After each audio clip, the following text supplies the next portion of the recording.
But I mean, again, he doesn't know who Gabriel is, right? Because he didn't come from an Abrahamic faith.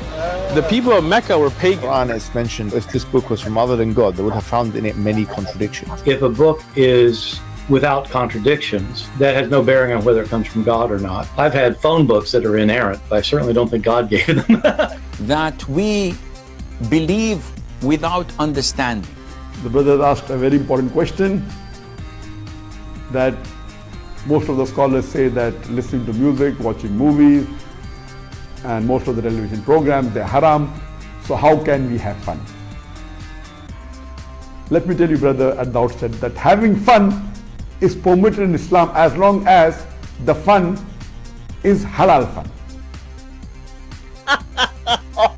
That the standard narrative has holes in it. The Prophet tells us because Satan or the devil sleeps over our nostrils. Those who oversleep and not pray Fajr on time, Satan urinates in their ears. I really do think Jesus was crucified and that he really was dead and buried. He thought that he was a son of God in the sense that he was specially chosen by God. I think Jesus really did think he was going to be the Messiah, the future king of Israel. I mean, that is, after all, why they crucified him.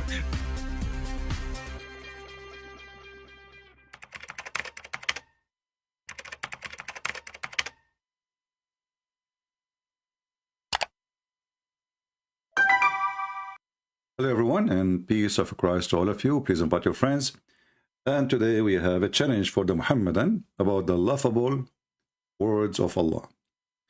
You know, as we know that the Muslim, they claim that Islam is an amazing religion. Allah is an amazing God. The Quran is a miraculous book. I mean, you name it. Wherever you go, you will find something amazing. Now, this amazing God and this amazing book is the most amazing, stupid God ever. And I'm here to challenge them to prove me wrong. I'm not going to waste your time or their time. I will open my Skype. And you will see how much in this ability this stupid cult is. Actually, the word stupid cannot explain how stupid it is. But you know, my English is limited, so I have to use a word I know, you know. But I don't think the word stupidity is enough to explain how stupid Islam is. My Skype is open. If there is any Muhammadan who would like to join us and prove us wrong, feel free. All right, just text me, don't call. Because the setup on my Skype, you will be able to call me only if I spoke to you before or I add you. So I have to add you or I have to text you, then you can call me.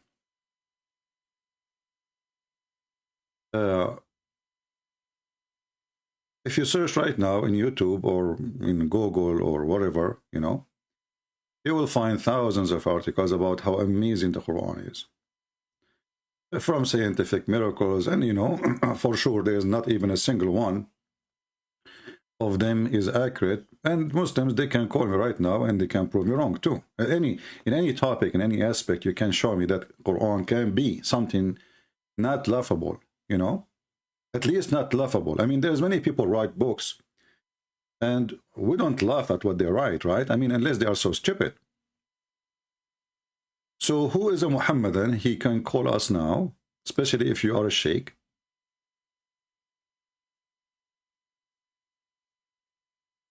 With beard. Who can show us that the Quran is not laughable? Any Muhammadan?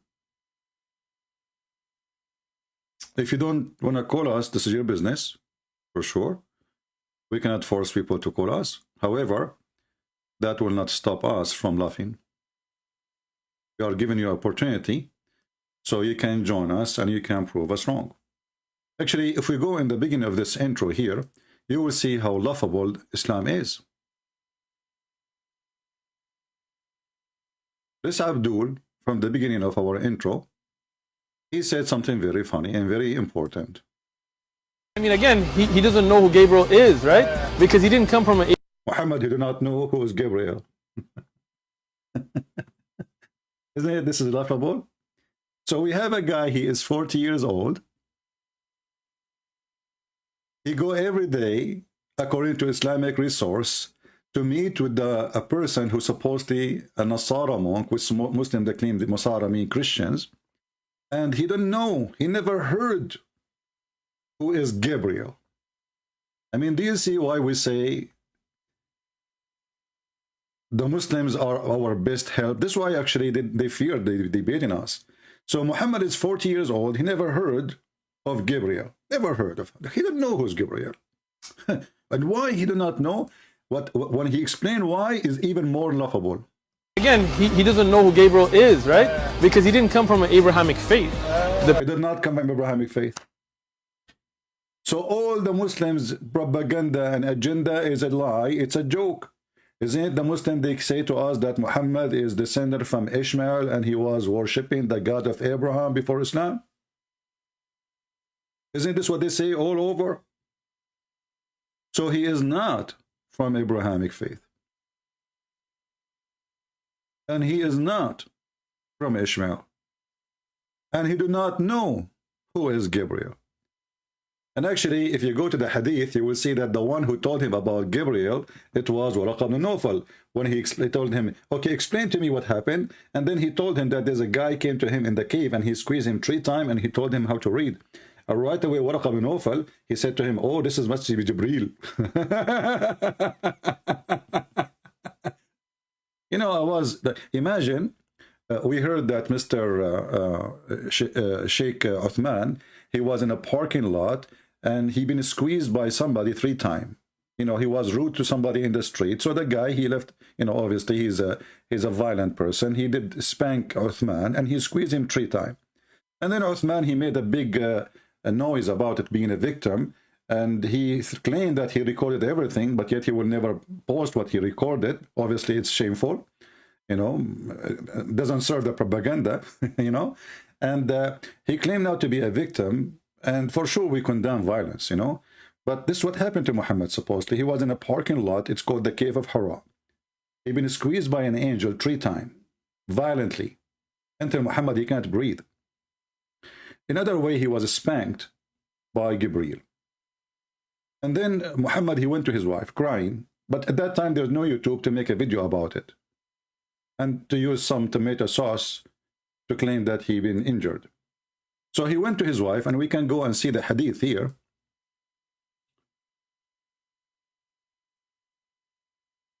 And then people will laugh. This is the story of Muhammad. And this is a story no Muslim can deny. Look how long this story is. Sahih al-Bukhari.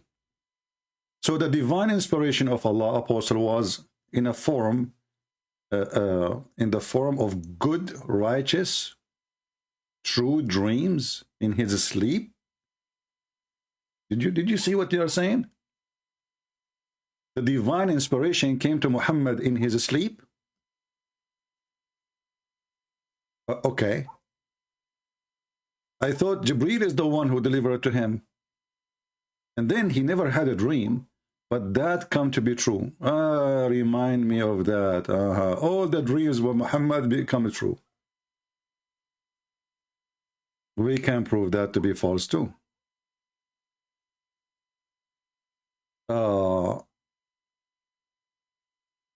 And then you will see here, he went to the cave of Hira, where he used to worship Allah alone.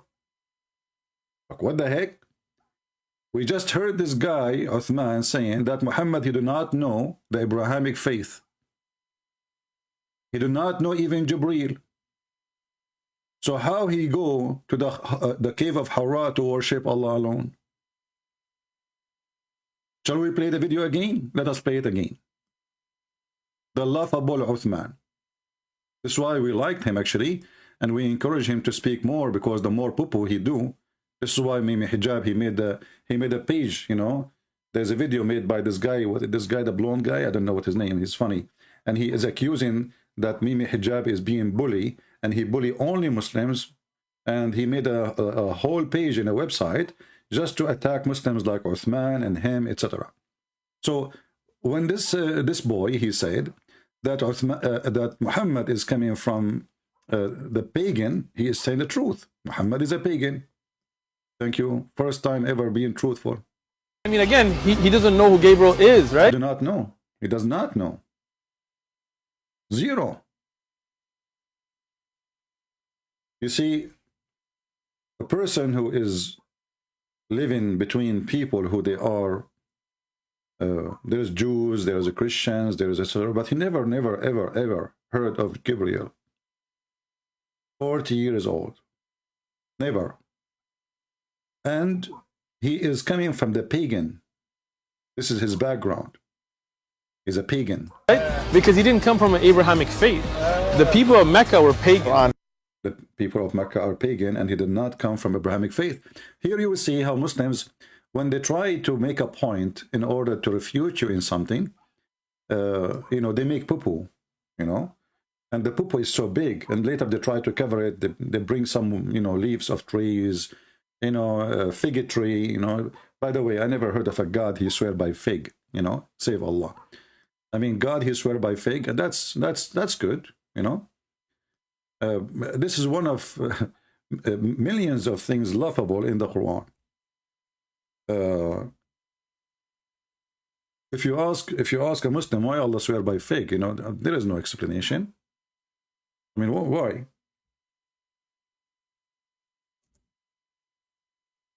You like fig? Hmm? I mean, it's a fig. And when you ask a Muslim a question, expect everything except the answer. He will start talking about how amazing and etc. And then, but I'm not asking you how amazing that fig is, the benefit of the fig. All the fruit have a benefit, my friend. Even manure have a benefit, don't you know? Actually, manure is more benefit than all of them. Because trees, they thrive by manure, which means even shit is useful. So don't tell me the fig is useful. We know that. But why God he swear by fig? And you know, imagine there's a God, he come to you suddenly, he send you a message, you know, and the message is very important, urgent message. Okay, what is the urgent message? By the fig.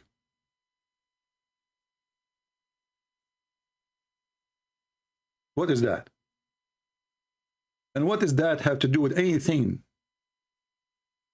What Allah he proved to us when he swear, when he took an oath by the fig?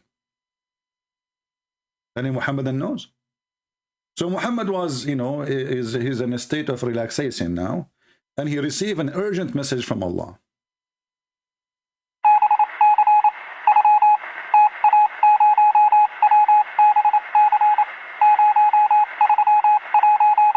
Okay. By the fig and the olive and the Mount of Sinai. And then he jumped from the Mount of Sinai to the secret city. What the city of security? What is that? Do you need to say where? Is it in Sinai? Because if this is the city of Mecca, that means the city of Mecca is in Sinai. I mean, did you see how stupid even the connection? Is the city of Mecca, if he meant Mecca, that means Mecca is in Sinai. If he meant Medina, that means Medina is in Sinai. I mean, how stupid the geography is. And then, from the fig to the man, we created the man in the best of models. Okay, what the fig have to do with that? And what Sinai have to do with this? I mean, what this God is talking about? And then, after we created him in the best models, then we abase him to be the lowest law. Like, what the heck? So Muhammad was the lowest law? Is this God saying that Muhammad was the lowest law? And anyone understand anything?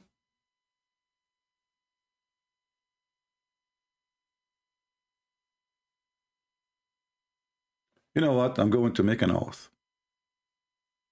And just to show you how serious my oath is, I will swear in the fig. Don't bring a Quran to a Muslim to swear, because if his God himself, he swear by the fig. He did not swear even by the Quran, he swear by the fig. The figgy God. Obviously Allah, before he got the job, he used to be, or he was a fig worshipper. I don't blame him, it's tasty, you know. So Allah, he said to himself, like, you know what? Let me taste this thing. And after he tasted, it became to be like, he discovered that it is tasty. And then he decided, you know what, from now on, I'm going to swear by the most valuable everything is exist. Fig.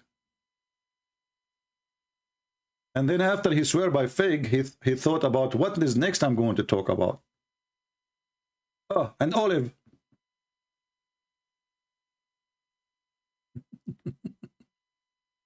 And then we jump to Sinai. And then from Sinai we jump to Mecca. And what is the connection? Nobody knows. What is the connection between the fig and the olive and Sinai and Mecca? And the man. And remember, the author of the book is God. So imagine you write a book and you publish it, and then you say in your book in the first page, by the fig and the olive and the Mount of Sinai. We need the man in the perfect shape. And then we lower him to the lowest place. What the heck is that? I mean, there is no story.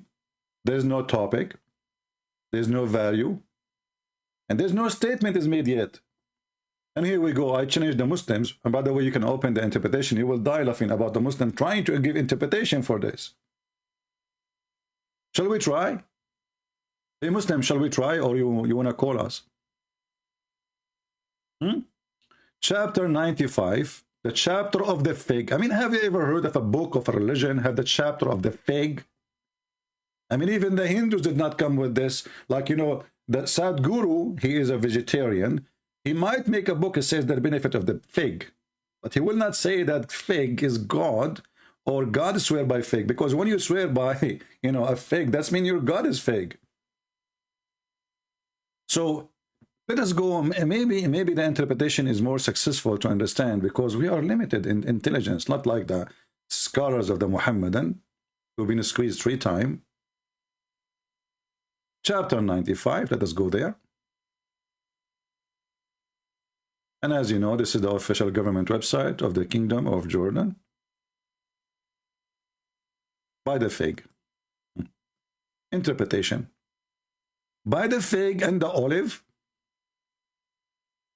that is 2 edible fruit. Look at the interpretation, brother. Brother, listen carefully. You might not understand the Quran, but we'll make it clear for you. Now, this is the interpretation. The fig and the olive are 2 edible food. Or those, don't it? The name of 2 mountains in Syria. I mean, look at this. They are not even sure if it's a food or the name of mountains. What the heck? In the same line, it is eatable food, or properly, it's the name of 2 mountains in Syria, on which those 2 food grow.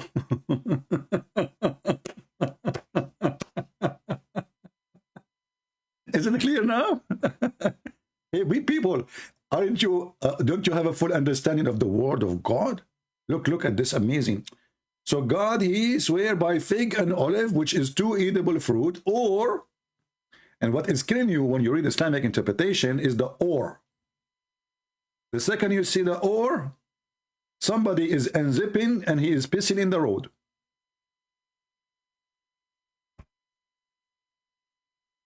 Do we have any? Abdul can explain to us the verse? Very simple verse, as you see. By the fig. You know what? by the fig and the tomato, none of you understand what your God is about. And the best of you, his brain is less than the brain of a zucchini. And as you see, I challenge you to call me and tell me what is this, you know. And then we go to verse number 2. Maybe verse 2 will get better. Okay. Let us see what verse 2 means. By the mount of Sinai, the mount which God exalted, and he spoke to Moses. Sinai means the blessed one, or the fair on a fruitful tree. What the heck?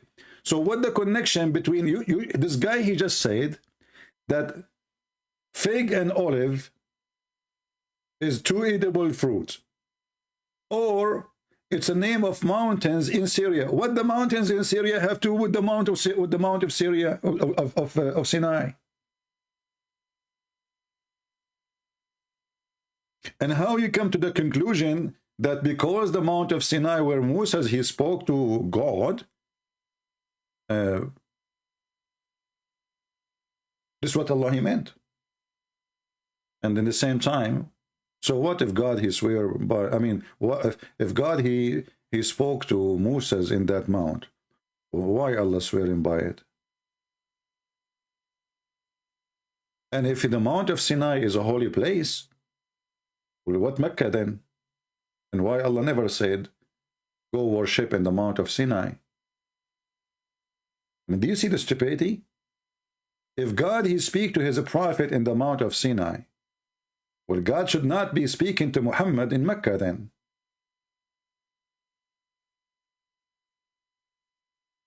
This is the chapter of the fig, my friend. Easy to remember. The fig chapter. Verse number 3. And this secure land, okay, what two mountains in Syria have to do with the Mount of Sinai, have to do with Mecca? What is the connection? Nothing.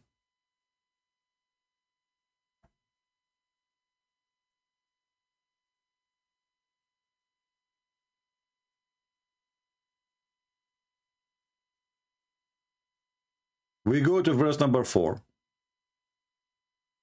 I hope this chapter will not make you hungry now and feel like you want to buy some fig. We created the man in a generic, in the best of forms, in the best of proportioning, and of his shape. Okay, and let us read the verse after. Maybe the verse after will explain. Then, in the case of certain individual, look at this, where it says in the verse, a certain individual, it says, we created the man in the most perfect shape or proportion, and then we made him go to the lowest. He did not say different person, he says, and we made him. Let us read the verse. I mean, do you see the stupidity, how much they are struggling to explain a little tiny verse? Does it say this is a different person in the verse? No. It says we created the man in the best of models. This is a Muslim translation. And then we took him down, the same person. Not some individuals. Does it say him? I mean, does it say him, Muhammadan? So when Allah he say him, he mean many. According to Muhammadan understanding. Allah he say him, Muslim understand it, them. Because Allah he have a wrong Arabic, you know, he is like a guy from Pakistan, he learning Arabic, he came to Saudi Arabia and he starts saying Sadiq, Sadiq, how are you doing Sadiq? Like those Muhammadan who call me and they claim that you knew Arabic. Right? Do we have any Muhammadan additional to the one using the F word to me in the chat?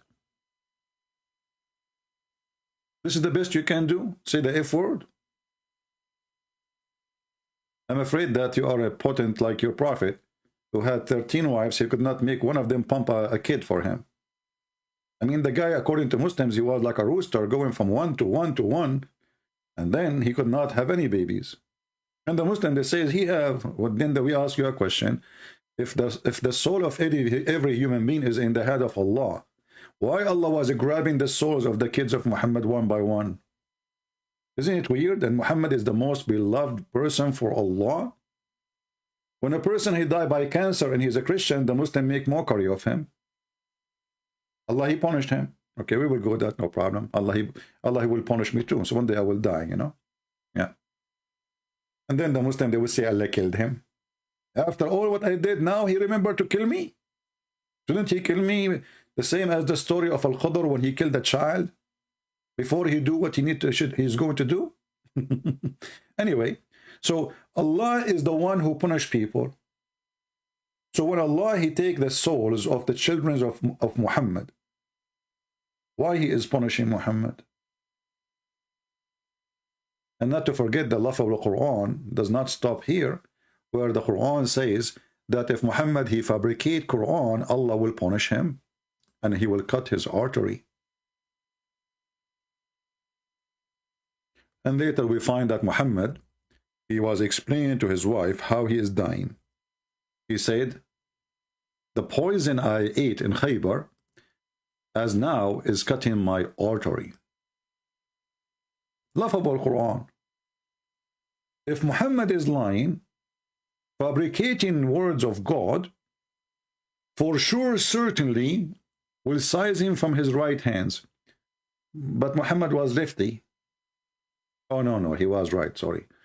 He was lefty only when he used it to his ass. Muhammad, he made a rule. Right for eating, left for your anus. Period. So left hand is the anus hand. So you should certainly size him, we should certainly size him by his right hand, and we should certainly then cut off his artery. And here you find there is no connection between the right hand and the artery. Look like the God of Islam, he thinks that the artery is in the hand. What do you mean you want to size him from his hand?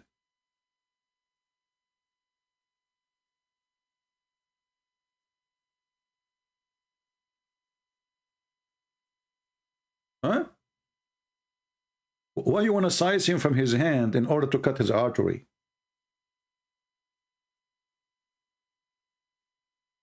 If there is any connection?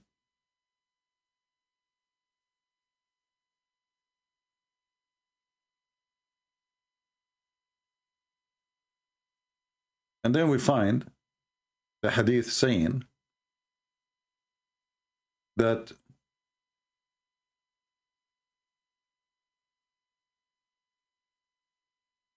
Muhammad, he died by poison, like a rat, and the cheap poison actually. The hadith, by the way, just to show you the Muslim corruption, in the real hadith, it says that the Prophet of Allah, he died by a poison a woman she bought from Home Depot. But the Muslims, they corrupt that and they took the word Home Depot. It was here. Let me put it back. And now the Muslim, they will say, see, Christian Prince is lying. Allahu Akbar. We cut him lying. Takbir, takbir. He said Home Depot. And there is no Home Depot in the hadith. Okay, Muslim, hold on. It's not Home Depot. I agree. It was Walmart. Allahu Akbar. We cut him lying. Christian Prince is lying. At that time, there is no Walmart. Like, what, dude? I'm just joking, you idiot. You read in the comment, the smart Abdul saying, Christian Prince, really, he's not talking to Zakir Naik. This is not really Zakir Naik. Christian Prince. Those people who said to you, I'm not Zakir Naik. I say to them, I'm true Zakir Naik. And I can show you my fingerprint. Zakir Naik, there is no need for fingerprint. The spitting you are doing always is more than enough. Do you believe it or not? I have a lot of grass growing in my backyard just because of your spit. You are a spitting machine, Christian Prince. So respect. First of all, Allah created me like the way. Secondly, I spit as I was. It's a free land. Yeah, you believe in democracy now? Yes, we believe in democracy with spitting.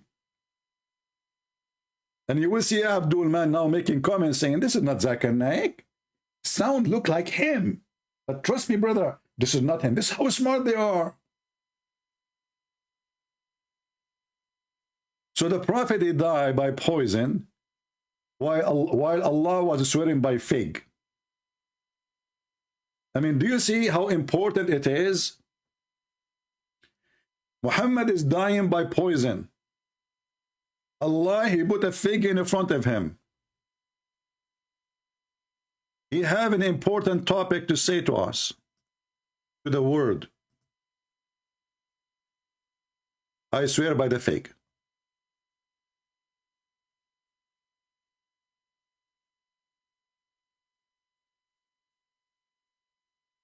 Do we have any Muhammadan? He can bring us his fig with him and call us? Shouldn't Allah, Prophet, he be busy with something more? And what is this? By the fig?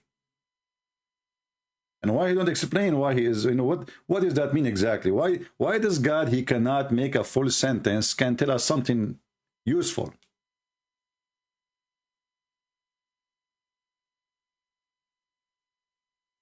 Any Muhammadan?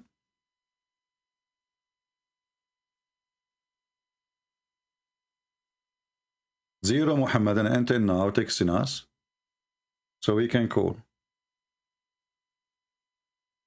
Zero. Do you see how strong their faith is?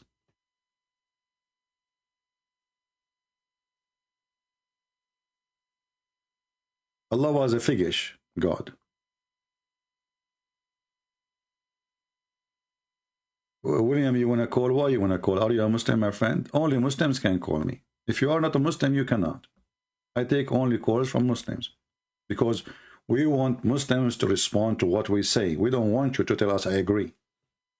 You can say that in the chat.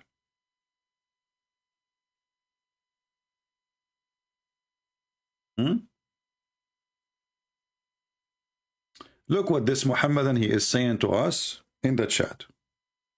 Blow up CP house and if Jesus. Very, very, very, very Islamic. And by the way, Islam don't teach violence. Muslims who practice violence are not following the Prophet. The Prophet, he don't kill people, he just burn them alive. He don't burn people, you know, he don't kill people, he just rip them to pieces. Like he did to the women, Qirfa. This is how the Muslims are refuting us. Do you see it?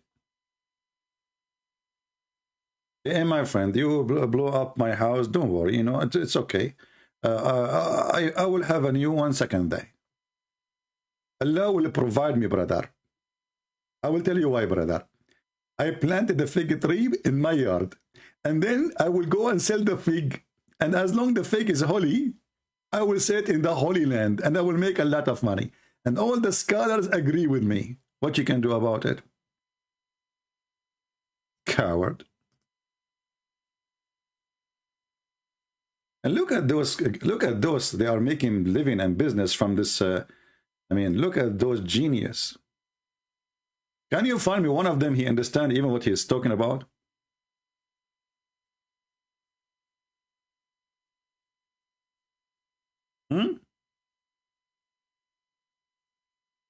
I swear by the fig that none of you dare to call me.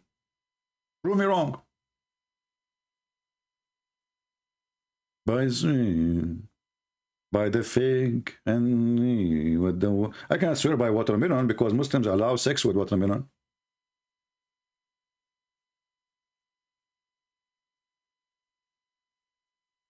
I am a Muslim. Oh, okay, let's see this guy.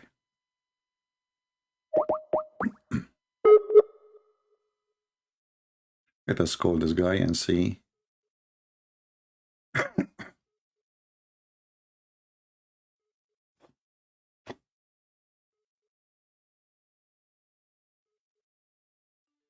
We are calling him. Don't call me, Abdul. Don't call me. I will call you. I will call you. If you call me, it doesn't work. I have to call you. All right? Just text me and I will call you. All right. Hello? Yes, my friend, you are live on air. You are a Muslim? Yeah. Can you confirm that? Can you say the Shahada? Yeah, La ilaha illallah Muhammadan Rasulullah. What does that mean? There's no God but Allah and Muhammad is the last messenger. But you just said there's no God. Yeah, but Allah. Okay. Have you ever heard of somebody saying there's no fig but fig? There's no fake but fake? No, there's no fig but fig. What do you mean? Well, either there's fig or there's no fig. You just told me there's no fig but fig. Do we have fig or there's no fig? A fig is a plant or like a Doesn't vegetable, matter. right? We are just replacing a word. When you say to me, there's no God but Allah. Is Allah is God? Allah is God, yeah. Okay, but you just say there's no God. Well, this is the name of God. There's no God. It doesn't matter, but like... you just said to me there's no God. How you deny the existence of God and then you confirm saying that Allah? I mean, this is silly. But anyway, I will go with that. So you called me to prove to me. Did you hear what we are saying, my friend? Yeah, you were talking about fig or swearing by something, right? Yeah, I mean, your God is really like, it looked like he is too much into vegetables and fruits. Okay, well, okay. Why he swear by fig? Well, why God he swear by fig? What do you think? Because it's his creation. He created it, right? Well, my friend, everything in me is God a creation, correct? Which means if I go to the bathroom now and I do pee, is Allah going to swear by the pee which he made? Because he made me, and whatever come from me is made too. So is God going to swear by the pee of Christian bread? He didn't make that. Your body did that when That's you not true. digested. That's not true. If God, he made the machine who make things, as an example, the true. You just said to me the fig, Allah, he made the fig, right? But the fact Okay, Allah, I have a challenge for you, Allah, CP. he just made the tree. He did not make the fig, and then the tree made the fig. So according to you, what come from the tree is made by Allah, but what comes from me is not made by Allah. What kind of logic is that logic? Okay, but CP, okay. I have a challenge for you because I've been looking at your videos for a long time, right? Well, you know, the problem is my mom. She told me. No, but my mom, she told me don't accept any challenge. You know, because Muslims challenges is scary. Give me your challenge. Go ahead.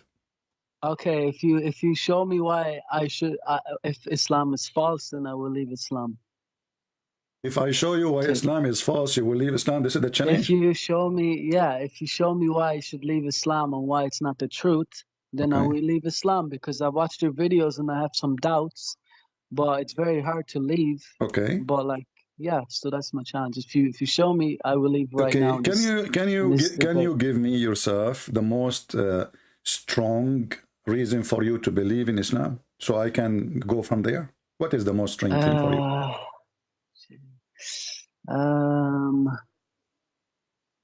I believe in like the miracles that Muslims say. Like what?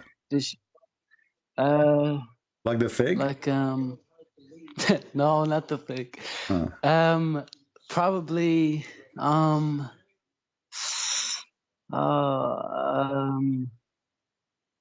I don't know, just miracles, like just any miracles. So you believe in Islam because of the miracle, but when I ask you what the miracle, you say I don't know what miracles. I mean that's too much. Give me one of them.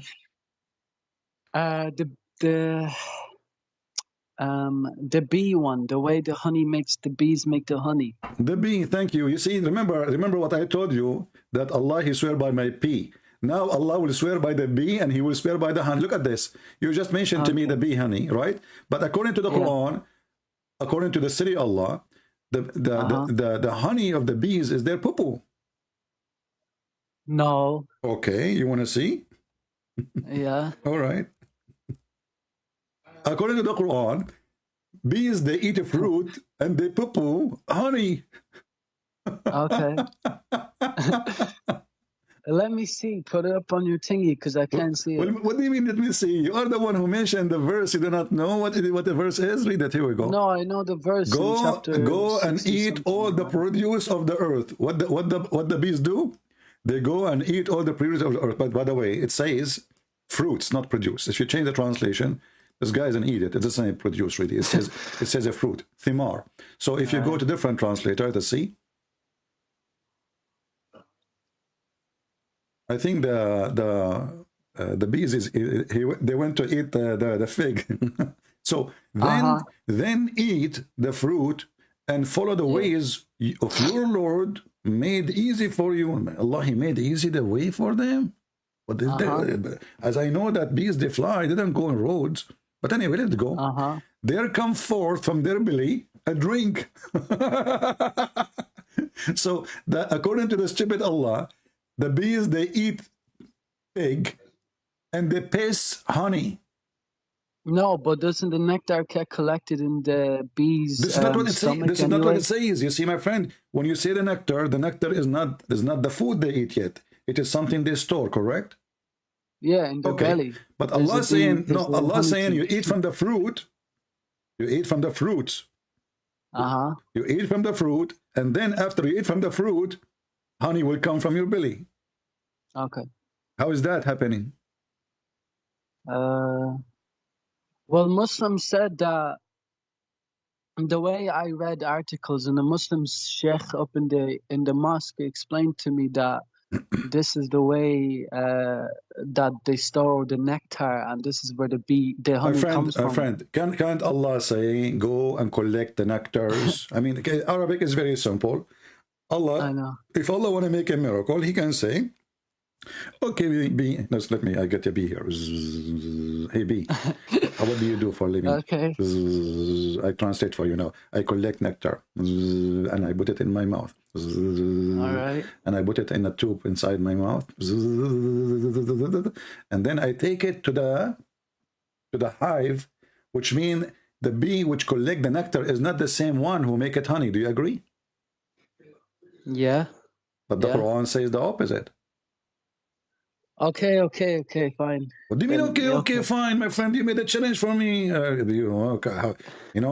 See, I told you, my mom, she told me don't accept any challenge. Because I don't know, they haven't explained it to me like this, so I don't know. Like, I'm my friend, confused. you do not need the explanation or the explanation. This is science. You go, you will see that there's a bee who collect the nectar, and there's other bees who make the honey. You know? All right. By the way, I used to work as a bee for 3 years, so I'm expert in that. You know. Yeah. Really? Yeah, I was like, I've been given the rank to be like, do you know Mr. Bean? Yeah. He was with me. This is why they call him Mr. Bean, because he was Mr. B. Wow. Yeah, that's true cool. story. Sahih Bukhari, brother. Wow, dude, you're crazy. Okay. I am the crazy. God is the crazy. What the heck with this guy? This is a God explaining to us how according to the stupid God, the bees, they eat fruit and they poo honey, and this is why we are eating the poo of the bees. So bee does not come from, so honey does not come from the belly. It's the nectar, right? My friend, first of all, the one who go out. This is the worker bee, go out to collect the nectar, is not going to eat and honey come from it. Do we agree in that? Yeah, because they crush the nectar down to sugars, and then from that they make the honeycomb, right? Not only that. Then the bee who collect the nectar is going to take it back to the hive. Correct? Okay. And then in the hive, there is a process of making honey. It's not the same bee. Right away from her mouth will come honey. Okay. You know? Right, okay. And I am not a scientist, either or. Like, by the way, I'm very well educated in this, not because I was like, working in the bee field for 3 years. I used to work as a postman for the bees hive. I delivered them all the messages. So they tell me, I know all the secrets. Okay, CP, I read your book, and it said in the book that the Muslims have 5 obligations to complete, but you said there's a 6th one, which is jihad. That Muhammad was commanded to fight against non-Muslims until they said there's no God but Allah. Yeah. But how, if this is the case, how come like I'm not told about it as a Muslim to do this? Okay, what is the best way to go to heaven? The best way? Yeah. I think in the Quran, I saw your video. You said that to fight or something, right? Jihad. Or to fight or be jihad, killed or kill or something. To jihad. Yeah. This is the most beloved act by Allah. So how the Muslims Can you say? show me? It's all over. Let us go. Okay, no problem. There's somebody is trying. You see, when a Muslim he call right away, the other Muslim they try to call, but not to talk to me. They try to call to drop the call. You know. Yeah. You know they don't want to talk right away. They if you drop your call now, they will stop calling. Okay. Okay. If you go in the Quran, you will see in the Quran as an example in the chapter of the spider. Right. By the way, your God is like a zoo God. You know, I don't know. He have everything. He have elephant, zoo. You know, I mean, a cow. Okay. What the heck is that? Okay, so if you go here, it says, let us see this verse. Chapter 29, verse number 69. It says, as for those who strive, this is the word jihad, fast translation, do jihad, hard in us or cause, we will surely guide them to our path. Right, okay. Okay, so the confirmation of the right path, if you do jihad, this is a promise. But what does it mean by the right path? Is that heaven? Which means to go to heaven. Okay. You know, yeah. And then the Quran says in chapter of Ali Imran, don't think that those who die or killed for the sake of Allah, they are dead, but they are living. So this is not a promise for anyone except those who do jihad. You as a Muslim, you die, that's it, you are dead. But if you do jihad, you don't die, you will be alive, but in different place, supposedly. So here we go, chapter 3, verse number 169, saying that. You think that they are dead, but in fact they are alive. This is a promise never been given to anyone. So which means all the other 5 the Muslims they give us are false. This is the most important one. Because other ones, they don't give you life even when you die. You have life after, yes. Those are alive. You know, even they are killed. You think they are killed. You think they are dead. But did Muhammad ever kill anybody? Well, Muhammad, he's a coward. You know, he's a guy who shout at people in the parking lot. That's not nice. And when people they fight with him, you know, he cry. Yeah, Muhammad, he don't kill really. Muhammad, he hide behind. He ordered his men to go and kill, but he was, as I know, he was like a choppy guy. He do not know. He is not fast and moving. He hardly he can climb a donkey. So how he can fight? You know. Right. Okay. Yeah. And you know the Quran says. But did he ever? Let me ask you: Is those who do jihad is equal to those who don't do jihad in Islam? Equal? I'm not sure. Will the Quran confirm that those who do jihad are not equal to those who don't? So where does it say that? Well, in the Quran too. So when somebody says to you, "Oh, Christian Prince is adding number 6," and he believes this is the most important one, well, I have the proof. Not equal are those of believers who sit at home, you know, to the one who do jihad. Where? Okay. This is okay. Yeah, I'm showing. What verse is this? I'm showing you the verses in front of your eyes. It's just very slow. The thingy. It's just. Yeah, this is a chapter 4, verse number 95. Okay, 495. Okay. So those who go kill are not equal to those who don't do kill. So now, if you don't go and join jihad with Putin, you know, mashallah, you know, Qadarov, he decided to do jihad with Putin to be his puppy because Putin became Allah and Qadarov is worshipping Putin. So you do jihad, you are not equal to anyone. You are not equal to the Muslim who stay home. So why the Muslim they don't add it? It shouldn't be number 6. It should be number 1. Okay, but Muhammad, like in the Quran, it says like to not fight against non-Muslims because unless those who this is abrogated. This is abrogated.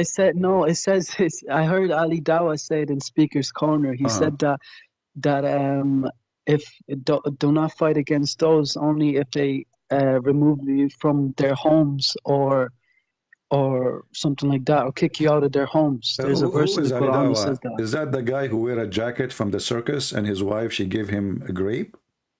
I don't know, but I mean, this is a kid. Yeah, who cares what this guy is saying? This guy is a kid, my friend. It's in the Quran. Okay, no. Are you saying to me that Ali Dawah is a scholar? He don't even have high school. I mean, who is this guy? He's a circus guy. He's a joker. Like, you know, at least, you know, mention to me someone is noble, like Mimi Hijab. You know, he show his nipples. My friend, there's a chapter in the Quran. It's called the chapter of Bara'a. Bara'a, which is a tawbah. Bara'a, Muhammad, he made it clear that he washed his hand from all the agreement. So those are previous agreement. Don't fight those who don't fight you. Don't kick them unless they kick you. Don't. But this is when Muhammad was weak. When Muhammad, he became strong, he said freedom from all obligation. That's why this chapter, the real name is Bara'a. Bara'a mean I wash my hands from everything. You know, I'm free from it. You know. Okay. And then later they change the name and they make it a Tawbah. So Muhammad, he made a treaty, and he have no obligation no more to follow the treaty.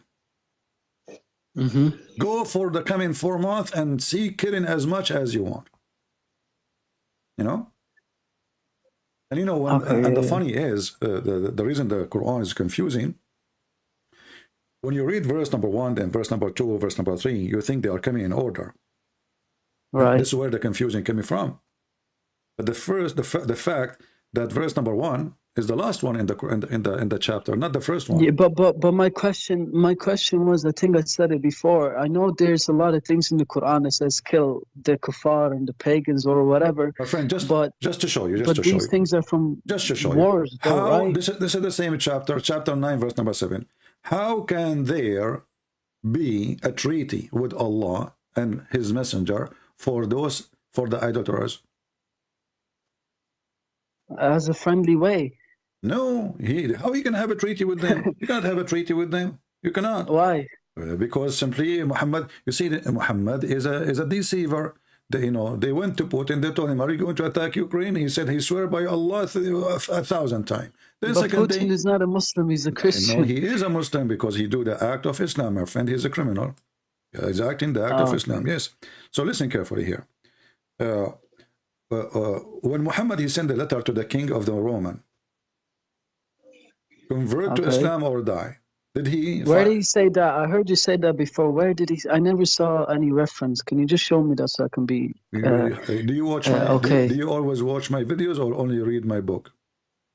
I watch your videos time to time, and I have some doubts about Islam, so that's why I wanted to call you, because like what they tell me is different from what you're showing me, and it's just messing with my mind a bit. This is the hadith.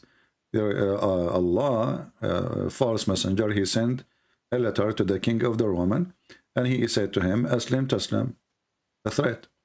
You know, this guy never fought him. He never sent an army. The Roman never invade Mecca. They never occupy any territory, and I can't see it. And they have no interest. Well, this is Sahih Muslim. Sorry, this is here. This is Adab al-Mufrad,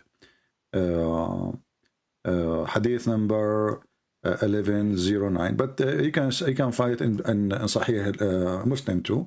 How many battles did Muhammad have in his life? My friend, Muhammad, he has 0 battles. He had 0. He had 0 because he never fought. He sent. But I thought he went and attacked or something like that. When they say Muhammad attack, it's not Muhammad. And Muhammad is a coward. He don't dare to attack anyone. He never. Okay, well, how many did his tribe? There's only one time where Muhammad was in the back and somebody throw a rock, and he broke his 4 teeth. That's why when he speak like Zakir Naik. He spit all over. You know. Okay. Yeah. I don't know if it said teeth, though. I thought it said the face. I'm not joking, my friend. The hadith says... says... I thought it said the face. I know, but it said face, not teeth, though. It said his face was dripping in blood. Okay, what they broke? I don't know, something else. It's not his... But how do you know it's teeth, though? Okay, well, what is the ruba'iyya? Ruba'iyya, I do not have a clue. Okay, let us see what the hadith says. Okay. Can you show me? Before you go there, just show me where you threatened the Christians. This is your fatwa. This is your fatwa here. a Muslim saying, well, you know, somebody said,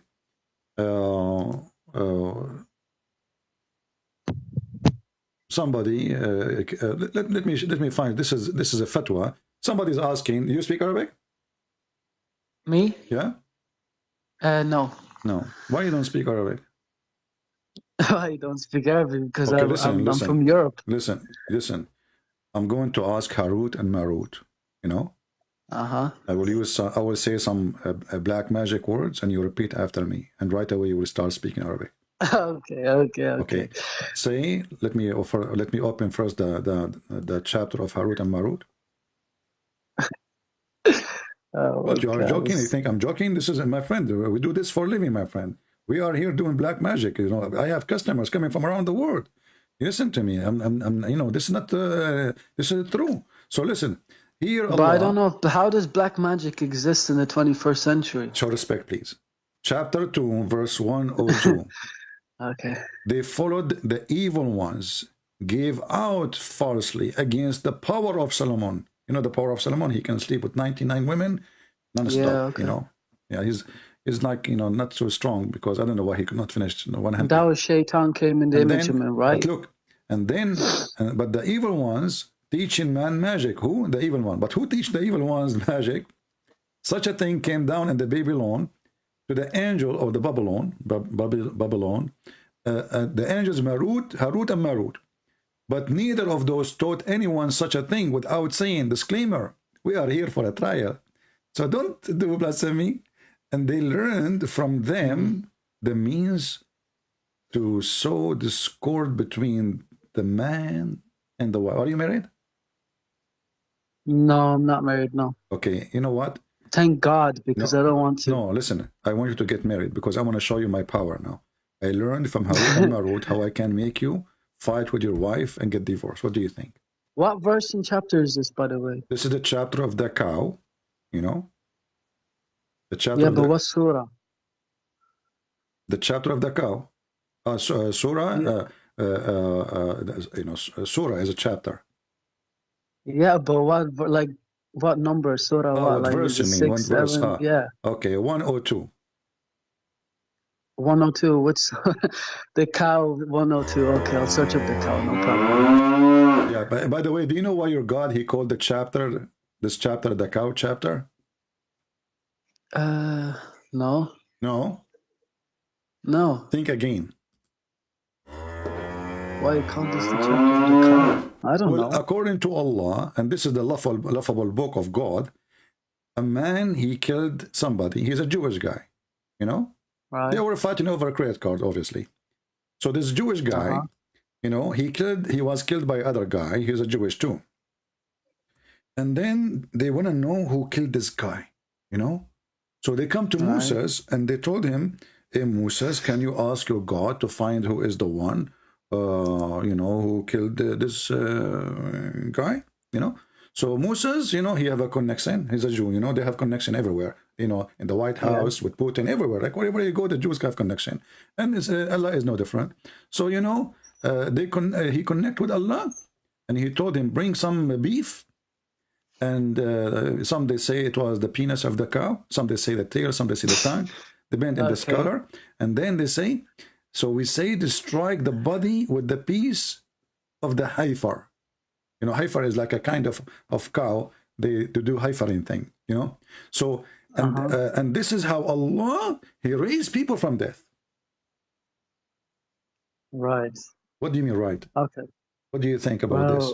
Well, I mean, I understand what you said, but I'm kind of confused. How did he raise them up from dead by the piss of the cow? Not the piss, by beating him, by beating the guy. The guy is dead. He was killed by a dagger, you know. The guy, you know, he told him, give me your wallet. The guy did not give him the wallet. Give me your credit card. He did not give him a credit card. The guy, he put a dagger in his, you know, in his pocket. You know, this is, you know, this because this guy is a Jew, you know, he, you know, so he killed him. And then you know, the Moses, you know, Moshe, he told Allah how we can get this guy to tell us how it happened. Allah, he told him, get some beef, you know. So Moses, he went all the way to India. He asked the Hindus permission to kill a cow. The Hindus refused. They said to him, we will go in war with you if you do that, because cow is very dear for us. So Moshe, this is why Moshe, by the way, he used to be Indian, but he left because he cannot do it there. So he moved to a land there's no Hindus, and then he killed the cow and he beat the guy, and then the guy he come like like he stand up, like he just his head, like his half body. He sit down, and he told him, the guy who killed me, his name is Jack Shalom, and he died again. Wow. Okay. Yeah. That's wow. Okay. But no, seriously, CP, can you actually? Because I just like show me something else that will like give me more doubts. Because I'm still like. But listen. This cow Allah, He thing is raised not gonna people. help The verse says, if you open it, it says, and this is how Allah, He raised people from death. How? By beating them by beef. Okay. I want you to help me here. Why God He raised people by beating them by beef? Why God raised people by death by beating them with beef? I don't know, because that's just something He does. I don't know. I think this is the power of beef. Possibly. Do you think? Do you think your God is a Hindu God? I think he's not a Hindu God. So why? I mean, why beef? Why the cow? Why the cow? Because cows are just, I don't know. He used a cow. I don't know why. Why not a turkey like Erdogan? I don't know. Okay, what about chicken like Kadyrov? I don't know. Okay. I don't know. But CP, seriously, can you? I asked you this question at the start. Can you show me? Because I asked a Muslim, my friend in Saudi Arabia. He's a friend of me. He plays with me on games and stuff. And I said to him, I asked him questions. Did Muhammad is it true that Muhammad ever killed people or whatever, or killed somebody at least? And he said, no, he never did any such thing. So is that true or is that false? Because I'm just confused. There is a story, see, as I said, Muhammad is a coward. He don't go for war, but he order killing. As an example, did you hear the story of Qurfa? No, I haven't. Qurfa, she was a very well-respected woman, and she refused to accept Muhammad as a prophet. Right. And the Muslim report that Muhammad, he ordered this woman to be tied up between two camels. Between two camels. Okay. And he ordered the camels to run in two different directions. Why did he do? For what reason? He cut her to pieces alive. Yeah, but why? Because she refused him. She refused him as a prophet. Muhammad, he waged war. Or a slave? Muhammad, no, she is a free woman. She is very well respected. Actually, she used to stop war. This is how much the Arab respect her. If she put her scarf between the two armies, this is what she did according to Muslims once. She put her scarf between two armies, and she said, the one who passed my scarf first is the one who disrespect me. So both armies went home, because nobody dared to disrespect. This is how respected she is. So Muhammad, because this woman, she refused to accept him as a prophet, he killed her by ripping her two apart, and then he took her daughter to be a sex slave. And let me show you some reference. Wow. Okay. I never knew that. Thanks for telling me that. Yeah, let us see. I don't say things without giving proof. So let me give you a reference.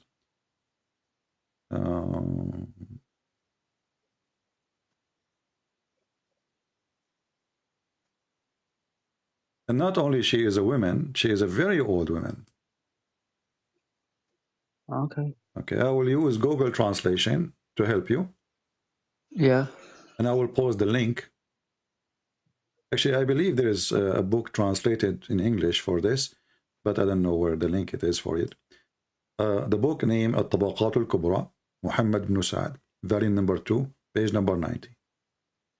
And I'm going to use Google Translation.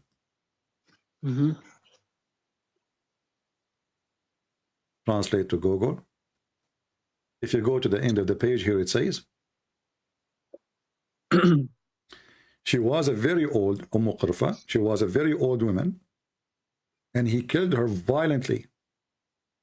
He tied her legs with ropes. Then he tied her between two camels, and he, the translation is not good here, and he make her to imagine how filthy he is. Yeah, but like I don't think this is true, bro. This is obviously, my friend, this is your books. This is not my books. You see, this is the book Muhammad ibn Sa'ad, At-Tabaqat al-Kubra, volume number 2, page number 90, and this exists in many Islamic books anyway. So if you say to me, I don't think it's true, yeah, this is you want to play the game as all Muslims they play, no problem. It's up to you. No, yeah. But like I'm just because I never heard this before. So if this is a book written by a Christian prince, then you have the right to say, well, it's not true. But if a Christian prince is quoting what is written by you Muslims, how you say to Christian prince this is not true? Yeah, okay. You know what I mean? Okay. Why a Muslim? Yeah. The Muslims are proud about their prophet very much. They worship him. So when those Muslims they we don't this, worship him. We just you worship him. The truth is you worship him. And when they wrote those stories, the manner we are talking about today is not exist. And the Muslims are so proud about how he killed this woman. They are so excited. So for them, when they mention it, and this is the link, I'm going to post it. I made short link because it's have an Arabic title. It's going to be long. I just posted the link for the reference, guys. So save it. So later don't ask me for the reference about how Muhammad, he raped a woman, very old woman. Very. How old was she? According to my understanding, more than 86 something. Oh, wow. Yeah, so between 80 old. And 80, maybe 90. There's no exact number to be sure from. But the book says clearly, very old woman. And this is a statement you don't say to someone is just 60, very old. Is there the reason in that, the reason for her killing is my friend, in that, there's no reason can explain this. Let us say, first, she's a woman, correct? Secondly, she's old. Number 3, if I was a leader of an army, and she is not really, I mean, she have 13 sons. Muhammad, he killed them all, and he took the daughters. She have a daughter, she is very beautiful. He took her as a sex slave. Right. But there is no reason to do what he did. You want to kill her? Let us say a person was in war with me. I was fighting this family. They are my enemies. And then I killed the 13 sons. Why I want to kill this very old woman? And not only kill her, he tied her between two camels and he ripped her to pieces. This is not killing no more. This is torture. He's evil. Okay. The same Muhammad he did. There's a story about supposedly. I want that post that you linked. Is that Shia website? Yeah, but this is the book is a Sunni book. But what if this is library? This is library. Imams and but if I show some Sunni, they will say, "Oh, this is Shia," and so. My friend, does it really matter even if it's Shia book or Sunni book? Do the Shia? Well, Sunnis say that the Shias lie. My friend, okay. What about the Sunni? But this is a Shia library. They have all books. They have al-Bukhari. Is al-Bukhari book of Shia? No. They have Muslim. They have all books. But Shias don't take Sahih al-Bukhari or Sahih Muslim, This right? is library, my friend. This is library. Okay, library. Okay. This is library. It's not about Shia. It's not about Sunni. It's not about, this is library. They have books. They have thousands and thousands of books. Okay. Okay? Okay. Yeah. Okay, yeah. And the story about your prophet, putting nails in the eyes of those shepherds who supposedly they killed the shepherd and ran away, or people who left Islam, Wait, they killed who? There's a bunch of guys, they came to Muhammad, they brought their animals and they convert to Islam. Muhammad, he told them to put their animals there, Then they decide to run away. Obviously, they did not, they found that Muhammad is a fraud. According to the Muslim stories. Okay. But can you show me what he put nails in their eyes? It's in front of you. Okay, wait, it's loading. When they came first time to Muhammad, he ordered them to drink the camel urine, you know, which is very weird, and to drink from the milk, you know. And then when they wake up in the morning, they decide to take their camels. The Muslims, they say they are stealing camels. But as I see here, those people, they come to him. It doesn't sound like they are stealing anything. But anyway, they took the camels and they killed one shepherd in order to steal, according to Muslims. And then when Muhammad, he cut them, he cut their hands, he cut their feet, and he put nails after he put it in fire. And he what they call it in English, when you blind somebody with nails, he gouged out their eyes. Okay, gouged out. Okay. Yeah. Yeah. Okay. This is. And Sahih. there's tons of example. All of this is Sahih.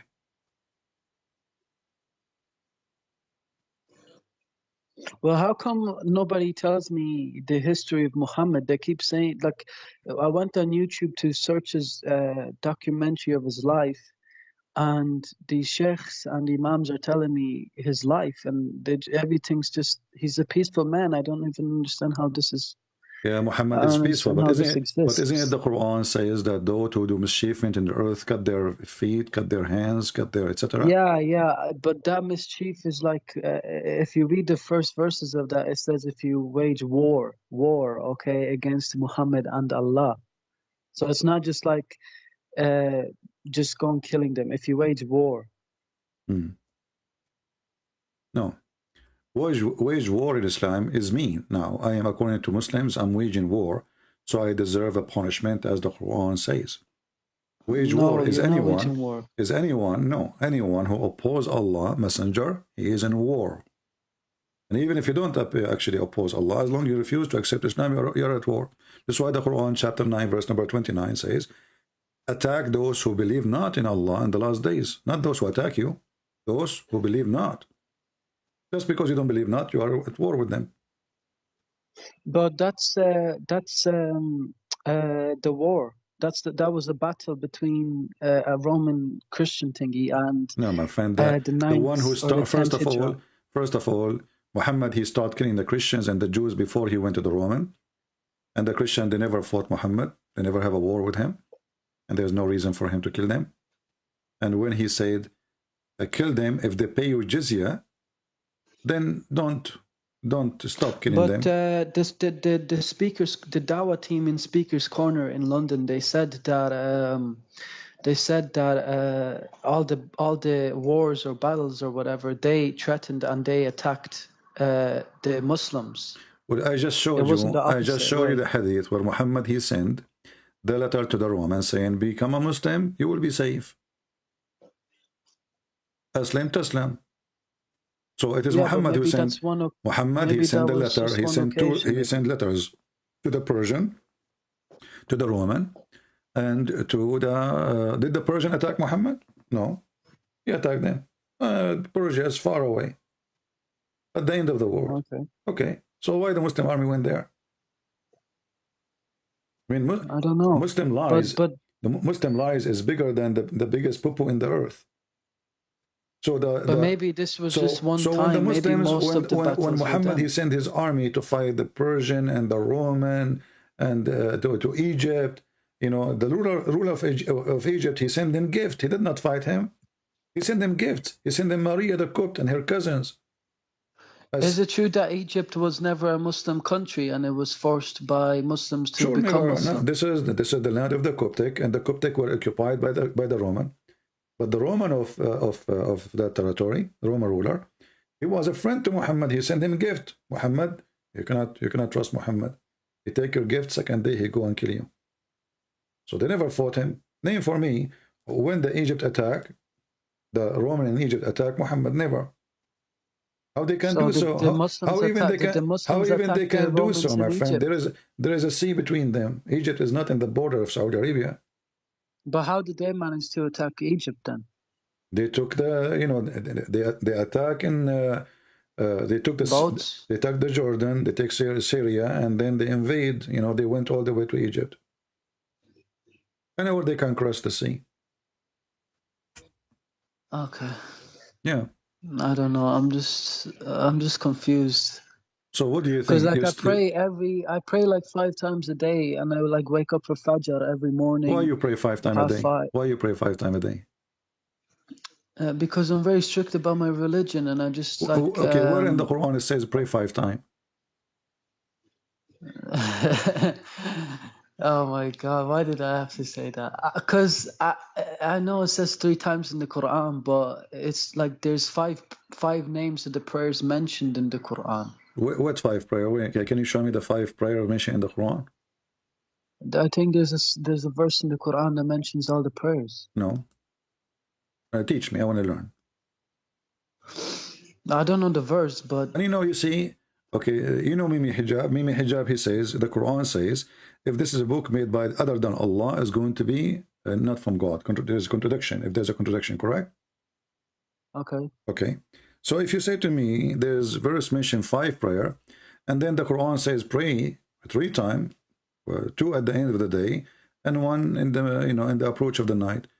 Well, maybe you put 2 prayers in 1 prayer, you know, and in the last night prayers, maybe just 1 prayer. Here we go. It says, this is Allah, He is ordering them how many times to pray. Establish a prayer, the 2 end of the day, this is mean the end of the day and the beginning of the day. You know, according to Muhammad, when the sun rise, you know, this is end of a day. And when the sun set, this is the other end of a day. You know? Okay. So there's 2 end of the day. And those you pray on them, and when the night approach, so 3 times.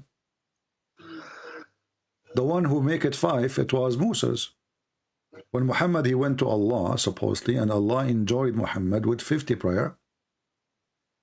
Then Moshe, you know, the Jewish guy, he have a calculator. You know, the Jews, they have calculator. So he said to him, Habibi Muhammad, how you can pray 50 times? So you're a prophet, he went back to Allah, and he asked him for discount.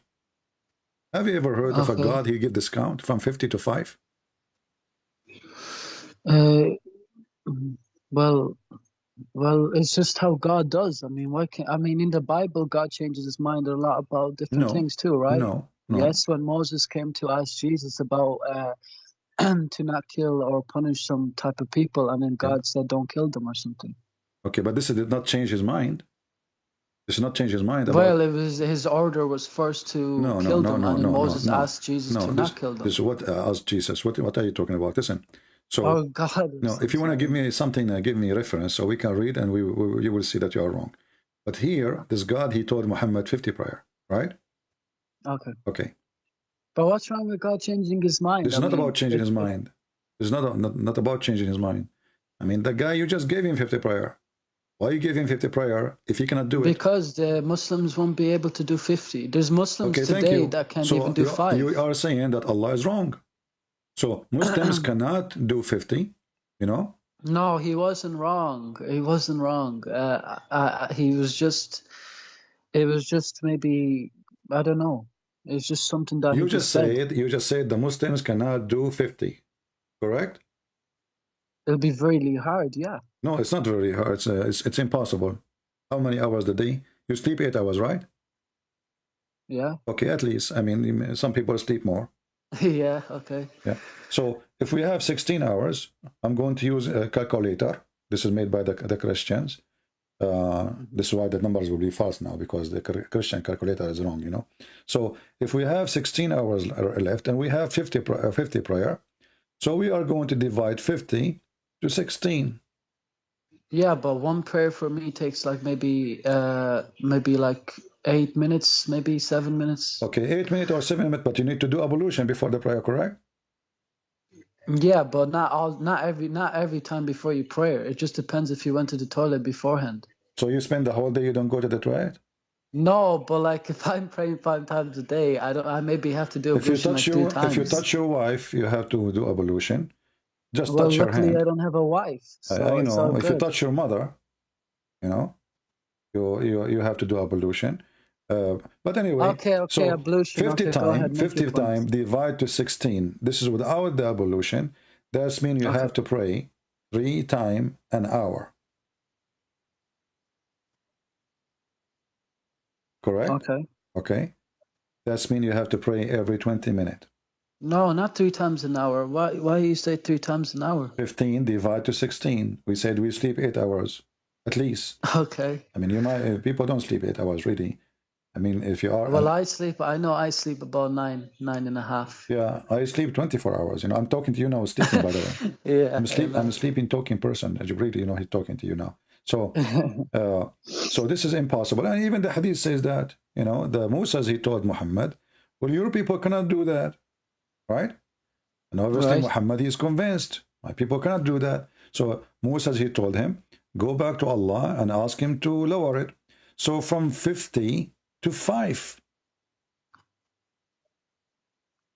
Why Allah don't give him 5 from the beginning? I mean, what? Yeah. And how Musa is there, by the way? Isn't Musa is dead? Oh, his spirit is there. Huh?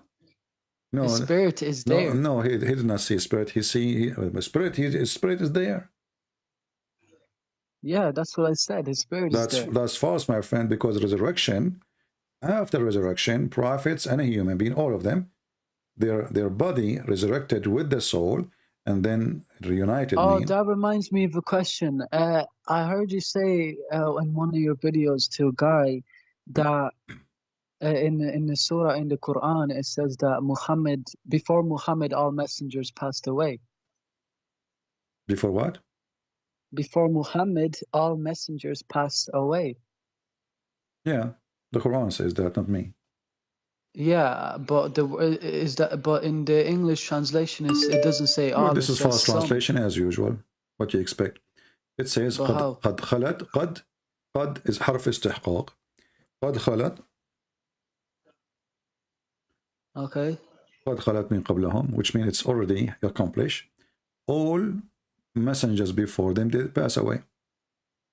Chapter 3. Okay. Chapter 3, verse 144. Chapter 5, verse number 75. Like here, chapter 5, verse number 75, it says, قَدْ خَلَتْ مِنْ قَبْلِهِ الرُّسُلِ. And the Messiah, the son of Maryam, he is just a messenger, and all messengers before him, they pass away. Let's click at the translation. Okay. The Muslim translation, they say many messengers were pass away, but that's not true. There's nowhere the word many is exist. And I changed any Muslim to show me where the word many is exist. It says, قَدْ خَلَتْ مِنْ قَبْلِهِ. All messengers before him, they pass away. You change the translator. This is Yusuf Ali. Let's see, different one. Let's see this guy, Sarwar. You know? Mary, so all messengers, right? Was no more, was more than the messenger before whom lived many other messengers. What is that? This translation is using Google, maybe. Let us use different idiot. Shakir. Okay. Apostle before him have indeed passed away. The apostle, all of them. So, and this is contradiction, because even Muslim, they claim that there's a prophet, his name is Idris. Allah, he took him up to heaven. So is Idris in heaven or not? They will say, well, the Quran is not making it clear. Then, yeah, but it says before whom there lived many other messengers. That doesn't mean all. Many means like just like my friend, like the word many is not exist. You can take this. There is a Muslim website, Islam, I think Quran.com, something like this. You can move the mouse over the word, and they will explain, they will translate word by word. Okay, I believe you. Yeah. It's in Arabic, you don't right? need to believe me, my friend. You don't need to believe me. You can ask anyone. Go right now to ask anyone, or even those who you claim that they are teaching in the speaker corner. Tell them, can you show me the word many? Here we go. This is a verse in front of us. And here we go. Right. We have almost 1,400 Muslims, or I don't know how many, and more later. I have a challenge to any Muslim to show me the word many. Where is the word many? ما المسيح ابن مريم إلا رسول قد خلت من قبله الرسل. Where is many? There's no many. Messengers before him, they pass away, which mean all of them. And this is the same goes for the verses about Muhammad. وَمَا And is مُحَمَّدٌ. Jesus dead in Islam, or is he No, he's like? alive. Because You I know are a Muslim, you do no, not know that? You are eating too I much know in the hummus. Quran it says that. Chapter 3, listen, chapter 3, verse 144 says, He was, yeah, I know. Muhammad is There no was a more guy than a that made messenger. it clear, but I'm saying that, like, if this verse says it, then how come the other verse says he wasn't dead? How come what?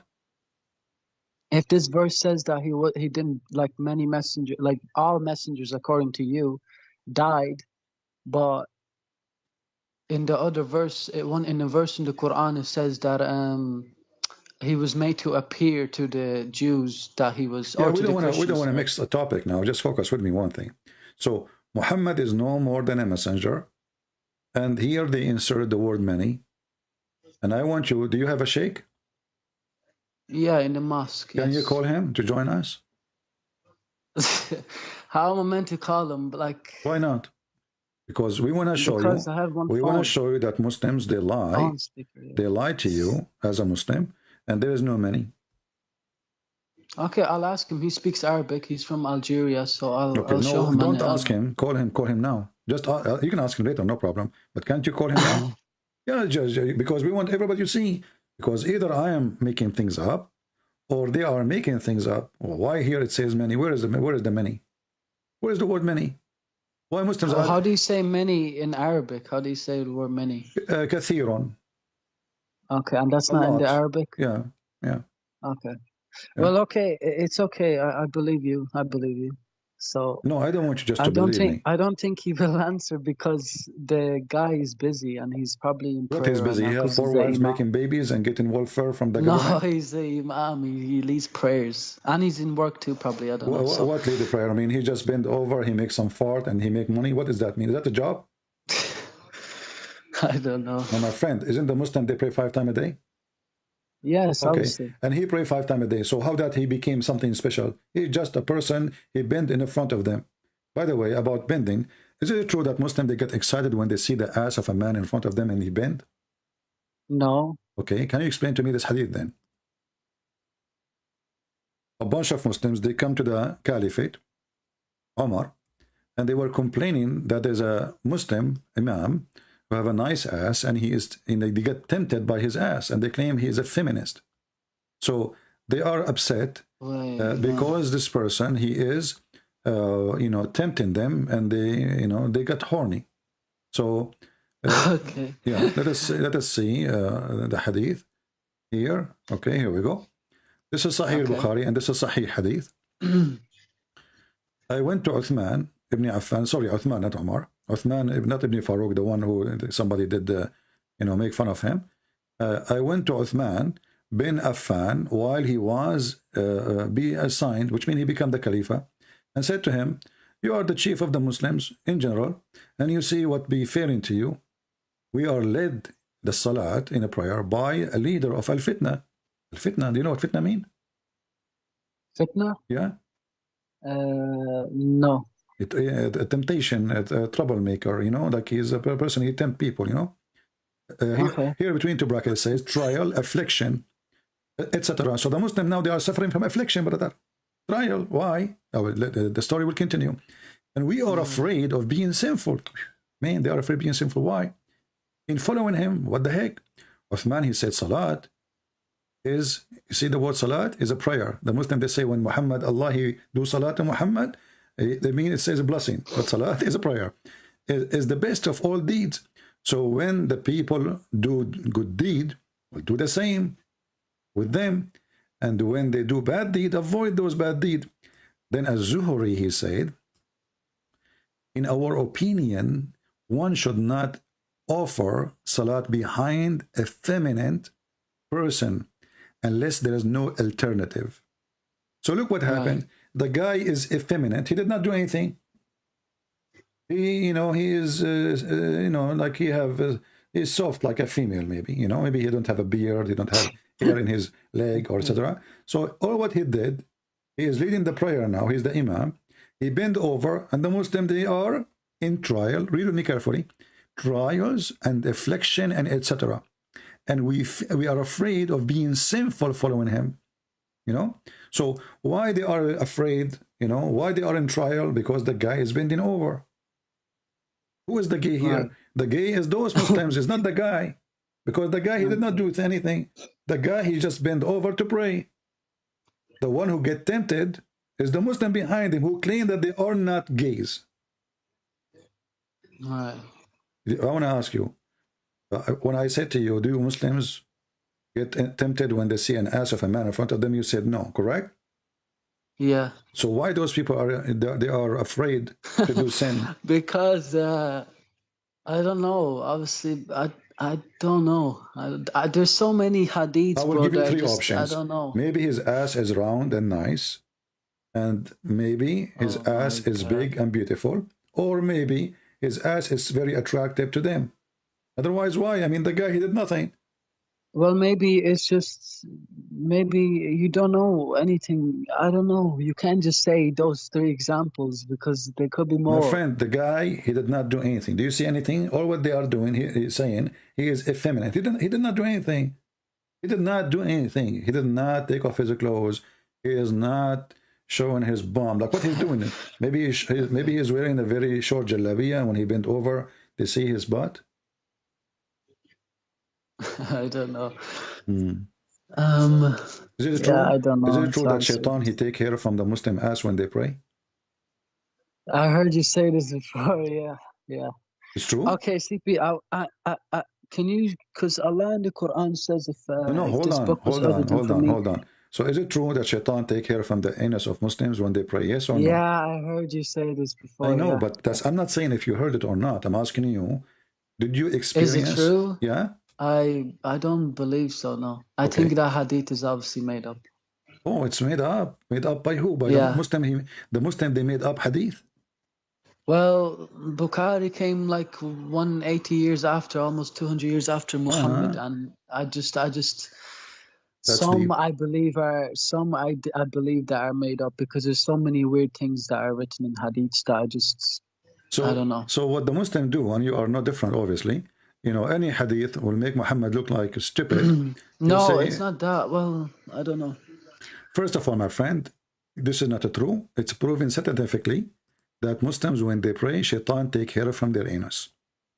There is a scientist, he's from Japan, his name is Mr. Honda Suzuki Yamayama Toyota. He said that they made a scientific study and they put like a very slow motion camera, you know, and they noticed the shaitan is invisible. Remember that. Shaitan is invisible. So they notice that when a Muslim, he bend over to pray, shaitan, he come and he take hair from the Muslim anus and he caused them to fart, you know. And he was Satan, here we go. Verily, Allah Prophet says, verily Satan, he come to you while you are in prayer, and then he take, hair from your anus, from your buttocks, and he stretch it. This is painful, by the way. I mean, this is really painful. Yeah. Don't try it. Okay. And he stretch it, and he see the worshipper until like he keep doing that until he caused the worshipper to break wind, and the wind is coming out of his anus. So you are confirming to me that you never experienced such a thing. No. Never ever, not even once. I don't think there is a Muslim. I don't know. Like I mostly go off the Quran, to be honest with you, because the hadiths, like I believe some hadiths, but stories like these just make it a bit, I don't know. I don't know. I notice when I go to the mosque, when I used to be in the Middle East, I always go to pee in the mosque. And I notice how bad the smell is inside the mosque. And I think to myself, maybe the Prophet was truthful. This is why the mosque smells so bad. Everybody's farting because shaitan, he will not stop until he causes you fart, you know. But anyway, you know better because you are a Muslim. So after all what I said to you until now, I don't know this much. Until now, you are not convinced that Islam is false? Well, my main thing here was just to see if Muhammad like killed people or whatever in jihad. But I wanted to ask you just there, if because if the Quran has no mistakes, right, and no contradictions, then that's what Allah says in the Quran. He says if there's any mistake or contradiction, then it's not for me. So can you prove that statement? Well, mistakes, contradiction. I mean, I just showed you the bees. The Quran saying that these eat Yeah, eat but fruit that's and the something that I just have to Okay. think about. Just show me something that makes sense. All right. Because I will show you if there's something because makes one sense. mistake is too much But first, I want you to understand my situation. I just received a message that my grandfather, he passed away. And he actually, they told me that he died a year ago. And nobody noticed he's dead. Why? Because he was holding his, he was an old man, So he was holding a staff in his hand, and nobody noticed that he's dead. What do you think about this story? For a year, my grandmother, she did not notice he's dead. For 1 year, he was on a stick, and he was holding a stick. Nobody saw he was dead. My grandmother, everybody, the cousins, everybody come, say hello, grandfather. Nobody noticed that he's dead. What do you think about it? Well, if it's true, then I mean, what can I don't know. Did it happen, or are you just joking? No, it's a true story. My grandfather will never lie. My grandfather only, she lied to my grandfather and the neighbors. She don't lie to any people. Only my grandfather. Was he standing up for 1 year, and he was dead for 1 year holding a stick? He was standing for 1 year. Okay, well, if he was standing, that's just impossible because your body will drop if he was dead. Are you kidding me? Yes, I'm not kidding you. Well, obviously, it's not like, I mean, how can you I mean, you're dead. First, I thought you were a nice guy. You will not hurt my feeling. I was talking about my grandmother, and look what you told me now. She is telling a lie. No, I'm not saying that. I'm just saying that, you asked me what do I think, so I taught you what I think, right? Okay, so you are being honest with me now. Yeah, it's impossible. Well, Once you're dead, this story is in the Quran. This story is in the Quran, chapter 34, verse number 14. Oh my God! You set me up, bro. You set me up. Exactly, brother. This is the candy camera program, brother. This is candy camera program.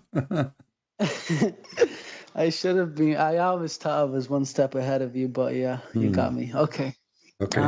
So what do you think now? This story is in the Quran, and nobody noticed he's dead until the termite, they ate his steak.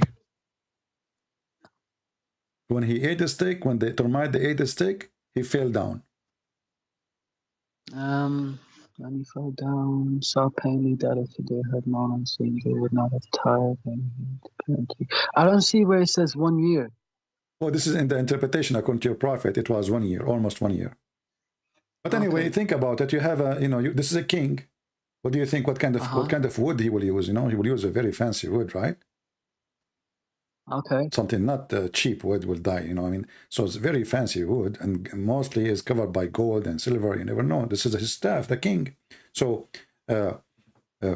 he died standing, holding the stick, and then the termite, they start chewing. They chew very, termite, they are small. And their meal is like one bite a day, something like this. So it took them, according to the interpretation, and let me go and open the interpretation, chapter 34, verse number 14. This is Ibn Kathir,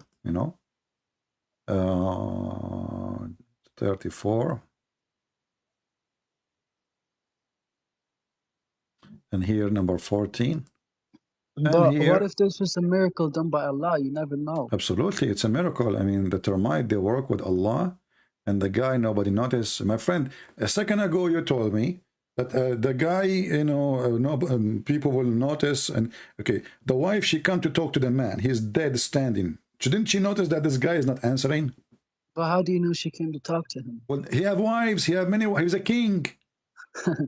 Okay, I get it. The guy is a king. He's not a guy who would live alone in a house in the middle of nowhere. He's a king. He have a kingdom, Okay. And look here, brother. Just read with me. It says here in the interpretation, okay? Okay. Allah tell us how Sulaiman, peace be upon him, he died, and how Allah concealed his death. What tafsir is this? This is tafsir Ibn Kathir. Ibn Kathir. Yeah. Okay. Ibn Kathir is the neighbor of Kathir, His name, because the neighbor, his name is Kathir, and he was sleeping with his mother. That's why he's Ibn Kathir. So he's the son of the neighbor.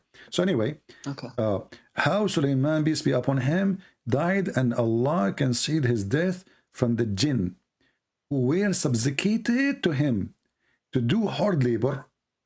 That's deep. I have genie work for me, by the way, in the yard now. he remained leaning on his stick, leaning in his stick. Look at this, which he was his staff. Ibn Abbas is the cousin of your prophet. May Allah pleased with him said, and Mujahid, those are companion, and Al-Hasan and Qatada, blah, blah, blah, blah. And by the way, Imam Murrah there too. And others said, he stayed like a that. long time, yeah, I see. He stayed like that for a long time, nearly a year. Nearly a year. Okay. And listen, no, brother, the story is not over with. And when the creature of the earth, brother, which was kind of worm like termite, who ate through the stick, it became weak, and he fell in the ground, and become apparent that he died. What do you think about this story? No, hold on. I'm just After this amazing story, you are saying to me, if I am you, I will use all the alphabet. I will say A, B, C, D, F, Y, M. This is what you come with? M alone? This is a miracle, brother. No. Takbir. What M? I'm really upset from you now. This is a miracle. Will take you all the alphabet. You cannot express how beautiful it is. Unbelievable. Termite. Look who is the hero of the stories. Allah, Suleiman, the stick, and termite. And genie, for sure. Don't forget the genie. The crowd is the genie. How do we not know it happened, though? Huh? How do we not know it didn't happen, though? My friend, if you don't believe in such a garbage, there's nobody can make you, I don't know. I did my part. Obviously, you don't want to be convinced. It's up to you. But those, obviously, this is no. stupid. But I said contradictions because this is just a story. I mean, this makes the story. My friend, contradiction. This is contradiction. This is contradiction. Because why did not notice that he did not, or he's not dead? Why did not notice? Not because Allah made them not to notice.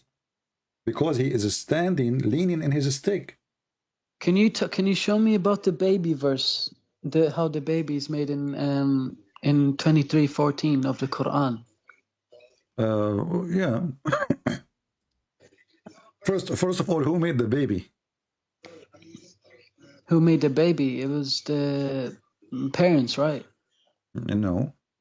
The Quran says that the one who made the baby is the best of the creators. Okay. Best of the creators. What do you mean? Well, according to Muslims, there's many creators and Allah is the best. No, we have one creator. Okay, you mentioned to me contradiction, correct? Yeah. Okay.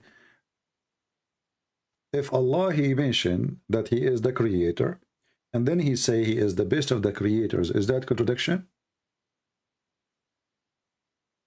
If Allah says what, sorry? If Allah, he said, I am the creator. Uh-huh. Okay. And then in different place he said, I am the best of the creators. Where does he say I am the creator? Where? Chapter 23, verse number 14. And this is where he speak about the baby creation. Yeah, but this is the best of the creators I see on the screen. But where does it say I'm the only creator or the creator? Oh, okay. So let us see. We go here. Different verse. Because I heard you say Ahad does not mean one also. Yeah, but this is another story. Yeah. But if we go chapter 2, verse number 29, it says, هو الذي خلق لكم ما في الأرض جميعا. It is him who created everything in earth. Okay. Okay. Is that confirmed that he is the only one who created everything? Yeah. Okay. Yeah. And then if we go to the other verse, it says he is the best of the creators. So which one of them is true? Yeah, but humans are creators in a way, my friend, because no. You see, creator in a term of a religion is somebody. That's why here he is talking about creating the baby. Creator is someone who can give life, not somebody he made a bicycle. This is not a creation. This is a creative, not a creation. Being creative is to use material we have, to make a machine, but the machine is not heart and blood, and this is why the Quran in different verse says, are you going to worship gods who cannot even make a fly? Okay, so the Quran confirms that the one who deserves to be worshipped is the one who can make a fly. This is the chapter. Okay. This is the chapter 22, verse number 73. So he said to them, are you calling, which means God, instead of Allah, those gods who don't have a power even to create even a fly? Okay. So if you create a fly, you deserve to be worshipped, correct? Yeah. Okay. According to that verse, yeah. All right. This is a chapter 22, verse number 73. Now we go to the other verse. And then when Allah, he says, Allah is the one who created everything in earth. So he confirmed that there's no other person who created beside him. And then we go to the other person, and this is chapter 2, verse 29. And then we go to the other verse here, chapter 23, verse number 14, where it says Allah is the best of the creators.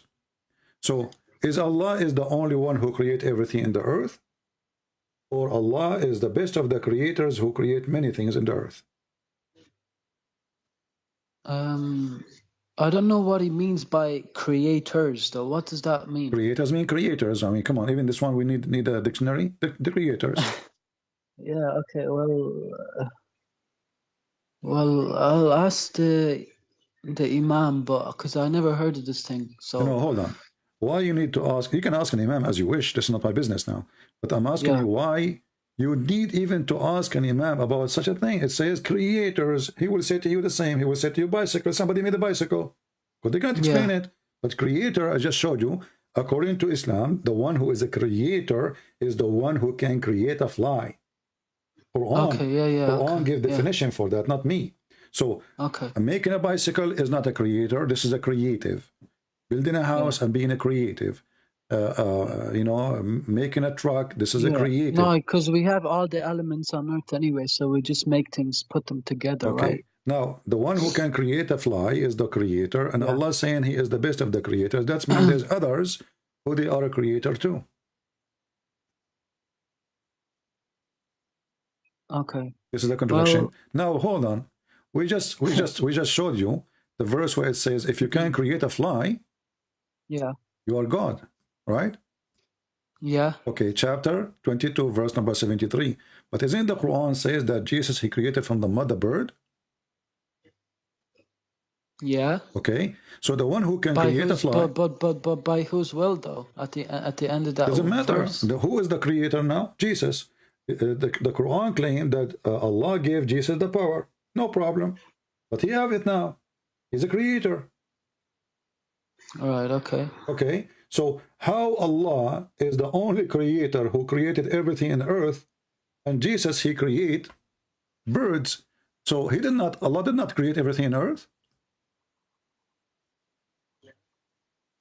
But he did, but Jesus only made a bird, though, not the earth. My friend, if he made one bird or 10,000 chicken, doesn't matter.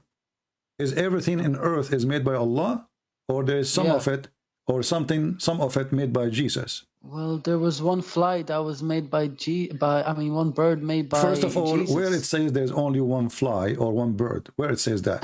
It says, I create for you from the mud a bird. I breathe in it. A bird, yeah. A bird, so, not birds. It doesn't matter. He's saying, I create for you a bird. Okay. A person who can create a bird, he can create birds.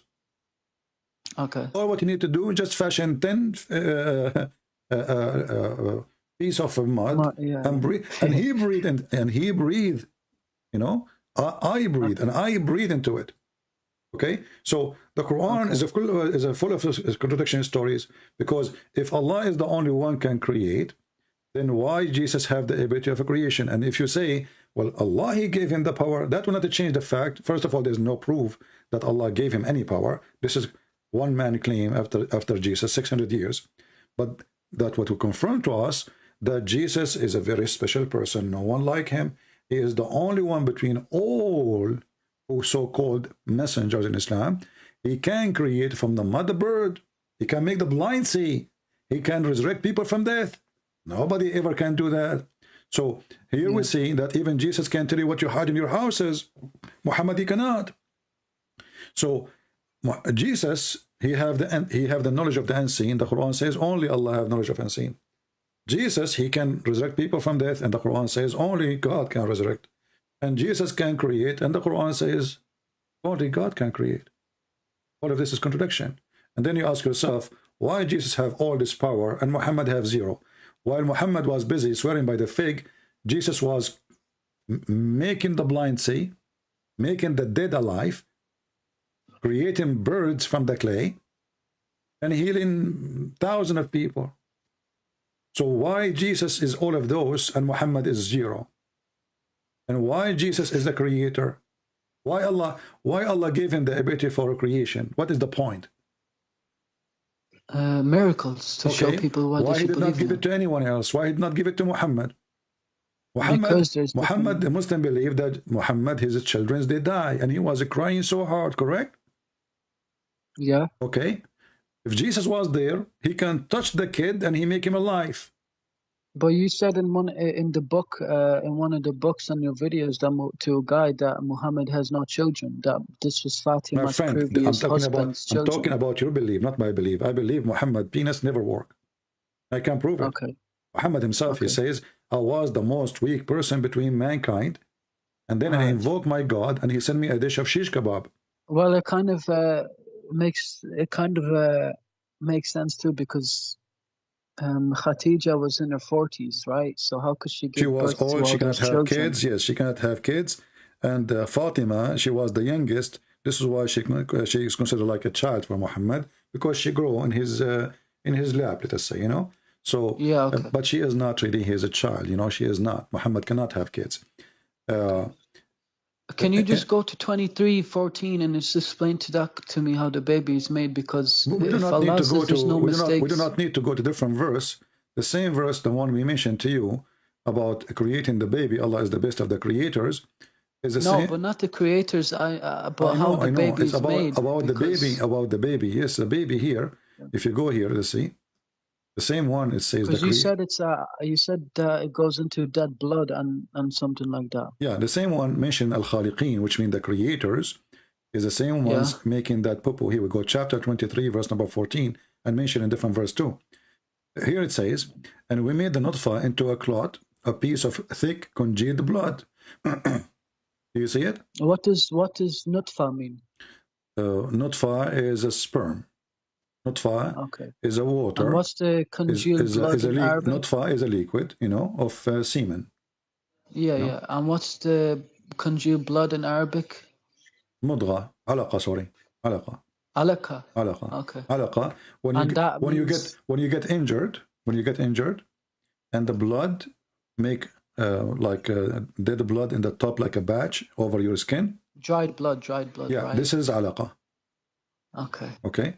So, and Bob, why does Sheikh Uthman, I've been watching him for 2 years, and he says that this is a very big miracle, because he said that alaka means like a leech, and the baby in the womb is shaped like that. When he say like a leech, where in the verse it says like a leech? Where is the word? Well, he said a leech, like, you know. See, we made it. You see, we made it alaqa. The sperm became a alaqa. The sperm. So the stupid guy you are talking about him, he just told you that the sperm become dead blood. But he says alaka means, I never heard him say alaka means dead blood. I mean, my friend, who is this guy even to say what to say? This is the Muslim translation, and I can show you the interpretation. Who's translated this? Alaqa, this is here translation. I don't care for translation, by the way. I can change it for you. But who you consider to be a person who knows? A guy who do not even know how to read the Quran, who cannot even write it. When two Christians, they come to him and they ask him to write, he have to look at the Quran so he can copy the word. He can't even write it. So, or your scholars. My scholars, obviously. Okay. Which scholars you want me to show you? Name one. Anyone? Anyone. I heard of this one. His name is anyone. I know him. Okay, hold on. This is chapter 23. No. Hold on. I will show you anyone. Okay. I will show you anyone. No problem. Anyone is good. Anyone. What's wrong with anyone? But you said let me choose. I'm going to choose. Okay. I asked you to choose. You said anyone. Okay. Ibn Abbas then. Or Jalalain. Okay. Ibn Abbas. Okay. Yeah. Ibn Abbas is anyone anyway. I mean, we never met him. He can be anything. Yeah. So this is Ibn Abbas. All right. He's like the biggest scholar in Islam, right? Okay, Or the exactly, biggest. exactly. He's the cousin of Muhammad. Read with me. This is Ibn Abbas. He said, then we transformed the drop into a clot. You see the word clot? Yeah. A But clot. what does that clot mean? A clot. What does it mean by clot? A clot is a solid blood. Clot. Okay. Okay. Don't you know what a clot? Go to dictionary, open it. And this I know what a clot is, Okay. but Yeah, like, no, clot. how does that A human being, mean he it's dried died blood? by heart attack happened by a clot. Right? Right? Okay, what is the clot? The clot. The dead blood going in your vein, right? To clot. Okay. Okay. For another 40 days. So according to Muhammad too, because there's a hadith about it, we can show you. Oh, okay. A clot in the body. Okay. Okay. Yeah. Okay. Go on. So here you will see that the sperm become a dead blood for 40 days. And then he fashioned the clot into a little lump for another 40 days. And then we fashioned the lump into bones without flesh. And then at the end, the flesh came. So here, listen carefully. You said Ibn Abbas. But Ibn Abbas. Do you want me to show you? Do bones not grow first and then flesh after? My friend, Or do they grow the process of a baby, everything is developing in the same time. So the cells, they start being, like exist in the early stages, but they will not become like a full heart until a certain time. But the heart cell is there, The cells who make the heart are there, and the cells who make the liver is there, etc. And anyway, you can go to scientific, nothing to do with the Christianity or Islam, just pure search yourself, scientific, how the baby is or babies in various stages. And you will see none of this is true, because simply the sperm will not become anything. The sperm is not the one who will become something. The sperm will go and fertilize the egg. And the one who will start growing, and the one who started growing is the egg. Here, because it says there we transformed the drop into. So yeah. Okay. And not only that, I can show you. The sperm does not transform into anything. It's the egg, right? Yes, the egg. The sperm will go fertilize and they will deliver the DNA, from the man at the same time, and then the egg will start multiplying. And it multiply the DNA of the person, of the male too. Here, this is a Jalalain. You said, show me a Jalalain too. Yeah. Then we transform the drop of semen into a clot, congealed blood. You know what congealed blood is? Okay, yeah. It's dried, yeah. What is congealed blood is? And congealed blood is like dried blood on top of the skin, and it's not like liquid. Solid blood. Is that your scholar, or the Christian Prince lying here? Let me transform the drop of semen into congealed blood. Yeah, no, that's Jalalain, yeah. But is that your... okay, this is your official government website of the Kingdom of Jordan. Yeah, no, I agree that this is tafsir. Yeah, and it's Jalalain. Yeah, no, I agree that. So alaka in Arabic doesn't mean leech. It means. I mean, this is a false. Like this is right? They try to fix it, saying leech. Nowhere it says leech. So secondly, what's the word for leech in Arabic? Leech in Arabic. Alek, right, or something. Well, you have to add to it to make it something. As an example, in Arabic, when the Quran speaks, it says we made the sperm into a clot, or congealed blood clot, and this is a clot actually. When you want to say that there is there's kind of an insect which suck the blood, which attach itself to the skin. Let us say you go to a dirty water, and then there is some kind of worms or something like that. And those they make a hole in your skin and they start sucking the blood. This one they call it alaqa too, But this is not the case, because we're not talking about an insect, and not like an insect. It says we made it into a clot of congealed blood, And those are the scholars of Islam, and they understand Arabic very well, right? Right. And those Yeah, are yeah. the ancient scholars. Ibn Abbas is the cousin of Muhammad. Right. Okay. Now, actually, let us go to the hadith. Who understands the Quran better than Muhammad? Nobody, right? Well, probably Allah, but yeah, Muhammad would be the second. Yeah. Yeah. So who can understand it? The one who brought the Quran for you. Yeah. Yeah. Okay. Yeah. So here, you will see here it says, Allah, He gathered each one of you in the belly of His mother 40 days as a sperm. Okay. Okay. Is that true or false? Is what true? 40 days in the womb. How long the sperm? Actually, by the way, in Arabic it doesn't say womb. It says the belly of the mother. The belly. Okay. Okay. Yeah. How long the semen can live? Like a few days. I think like 4 or 5 days, something like that. I think 6 maximum days. maybe. Yeah. Let us see. Let me ask Prophet 5, Google. right? Yeah. Just to confirm, I'm not a doctor. I was a doctor for 3 years, and then I decided to work as a butcher because it's very close. So up to 5 days, according to Prophet Google, peace be upon him, it says my clinic, Mayo Clinic. Do you hear me? Hello? Hello? Are you there? Are you there? Hello? Yes. Are you there? You hear me now? Do you hear me? Hello? Are you there? Hello? Yes, do you hear me now? Do you hear me now? I can't hear you. Why you cannot hear me? Okay, let me call you back. Hold on. Don't call me. I will call you back.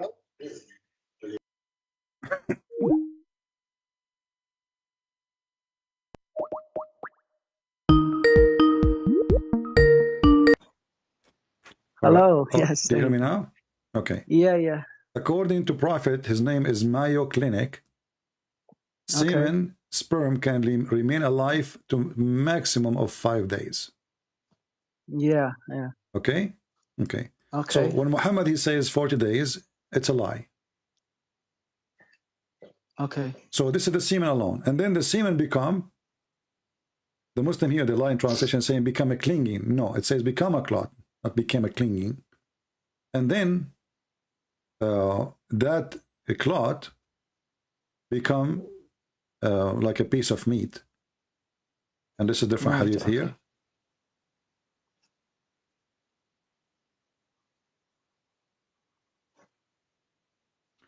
The Messenger of Allah, he said, verily the creation of each one of you brought together in his mother womb for 40 days in the form of semen, nutfa, a drop, and it become alaqa, a clot of a blood.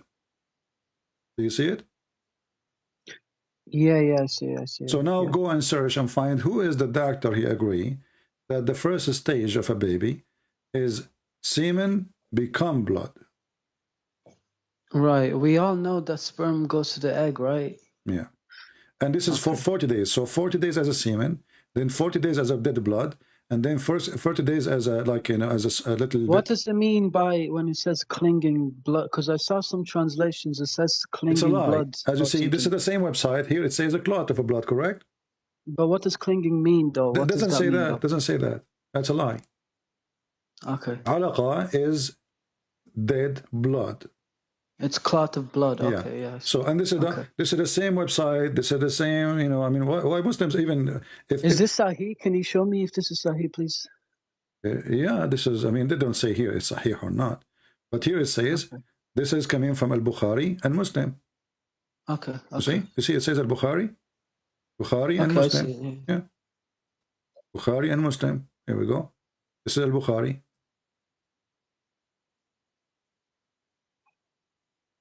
This is Al-Bukhari now. A clot of thick blood. Do you see it? This is even more clear. And this is the translation of who? The Muslims, right?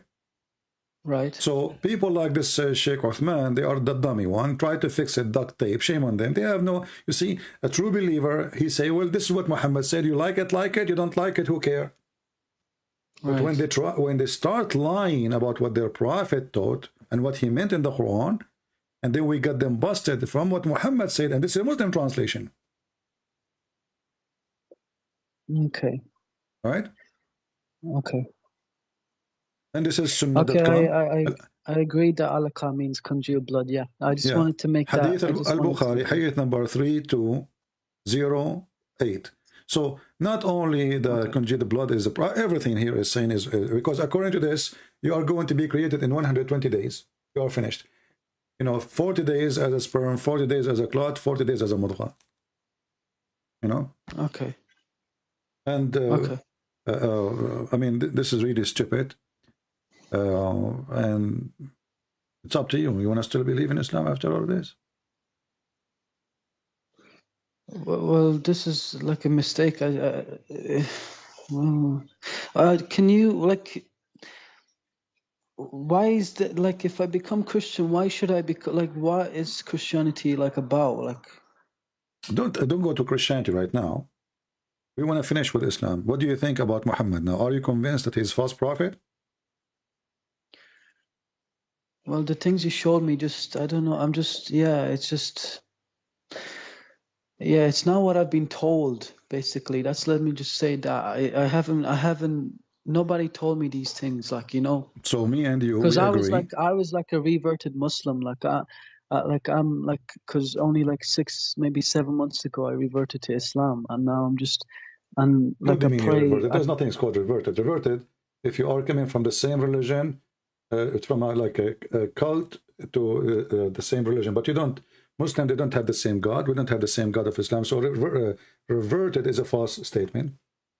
Secondly, No, are you but in Islam, saying you're born. that you used to Everybody's be? born Muslim. What you used to be? I wasn't like I was born in a Christian family, but I left. I was 80. I was like agnostic for a few years, then I became a Muslim. So you were because it just agnostic and makes you more became sense. not you did not revert. You became a pervert because when you convert to don't be insulted. I'm not insulting you. When you converted to Islam, you become a pervert who believe that there's a God who will make your penis endless, and he will give you a lot of women to F them if you believe in him. This is pervert belief. No, that's not This is true. what it is. You believe then, when you become a Muslim, that you can have sex with the children. Didn't Muhammad have I don't sex? believe that. Well, it's But not up to he you. did that, but that It's was not up because to back you. then If it was a tradition. Okay, you are saying to me that the best man, who is the best example for you, he did it, but you will not do it. You are better than him. No, because back then it was normal. There's All nothing the called Jewish normal, my people friend. A used to child do is a it. child. Even dogs don't do that. I mean, come on. A dog, if you don't, he sniff the dog, and if she is a female ready, he go for her. If she is not, he would not. Have you ever heard see a big dog jumping over? No, I haven't. Okay, even But dogs like, don't do that. So, so this is Muhammad. He is a human being. He is not a dog, supposedly, and he is doing what dogs don't do. So when somebody, but what if back then the 9-year-olds were mature, like compared to now my today? friend, even Aisha, even the hadith says that Aisha, she never have her period until she passed the 14. After 14. There's no such, Muslim, she was 9. He waited till she was 9. No. I'm saying that Aisha, she did not, no. First of all, he married her at the age of 6. So by 6, she is his wife. He was molesting her, playing with her private part until she became 9, and then he did intercourse. Yeah, why did he wait those 3 years? Because he will kill her if she is so small, obviously. No, he won't kill her. How can you kill somebody like that? You can't kill a child. You can't kill a child. If you are a grown man and you rape a child, you can't kill her. She will bleed to death. What do you mean you can't kill her? But that's why he waited till she was 9. Okay. So obviously she menstruated when she was 9. No, she is not. I can show you even the reference. If you go to the Middle East or even here in Europe, or anywhere, there's a lot of kids that mature at 9, 10. Okay. But okay, what we will do with the reference says that Aisha at the age of 14, still she don't have... Okay, show me. Okay, show me. Okay, hold on, let me show you. Give me a second.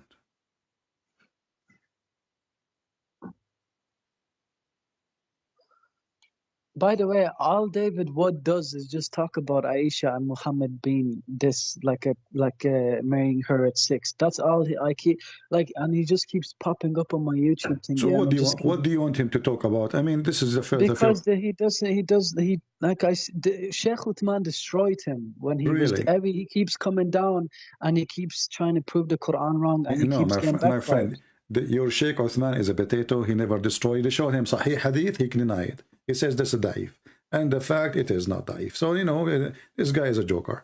And by the way, but in the Quran, listen, Allah says He created all mankind from water, and that's actually scientifically true. No, that's not scientifically true. This is against the Quran. Yes, we're mostly water. No. Is rocks made from water? No. Okay, isn't Muhammad? He said that. But I said mankind, not rocks. No. The Quran says everything is created from water. Every living thing. The Quran, but it says mankind in the English translation. No. I will show. We'll go there. Let us read this one first. Do you see the hadith in front of us about Aisha? Yeah. Okay. I used to play. Wait. It's slowly coming up. Okay, go ahead. I used to play with the dolls in the presence of the Prophet. She's playing with the dolls. Okay. This was before, obviously. Okay, she's a wife now.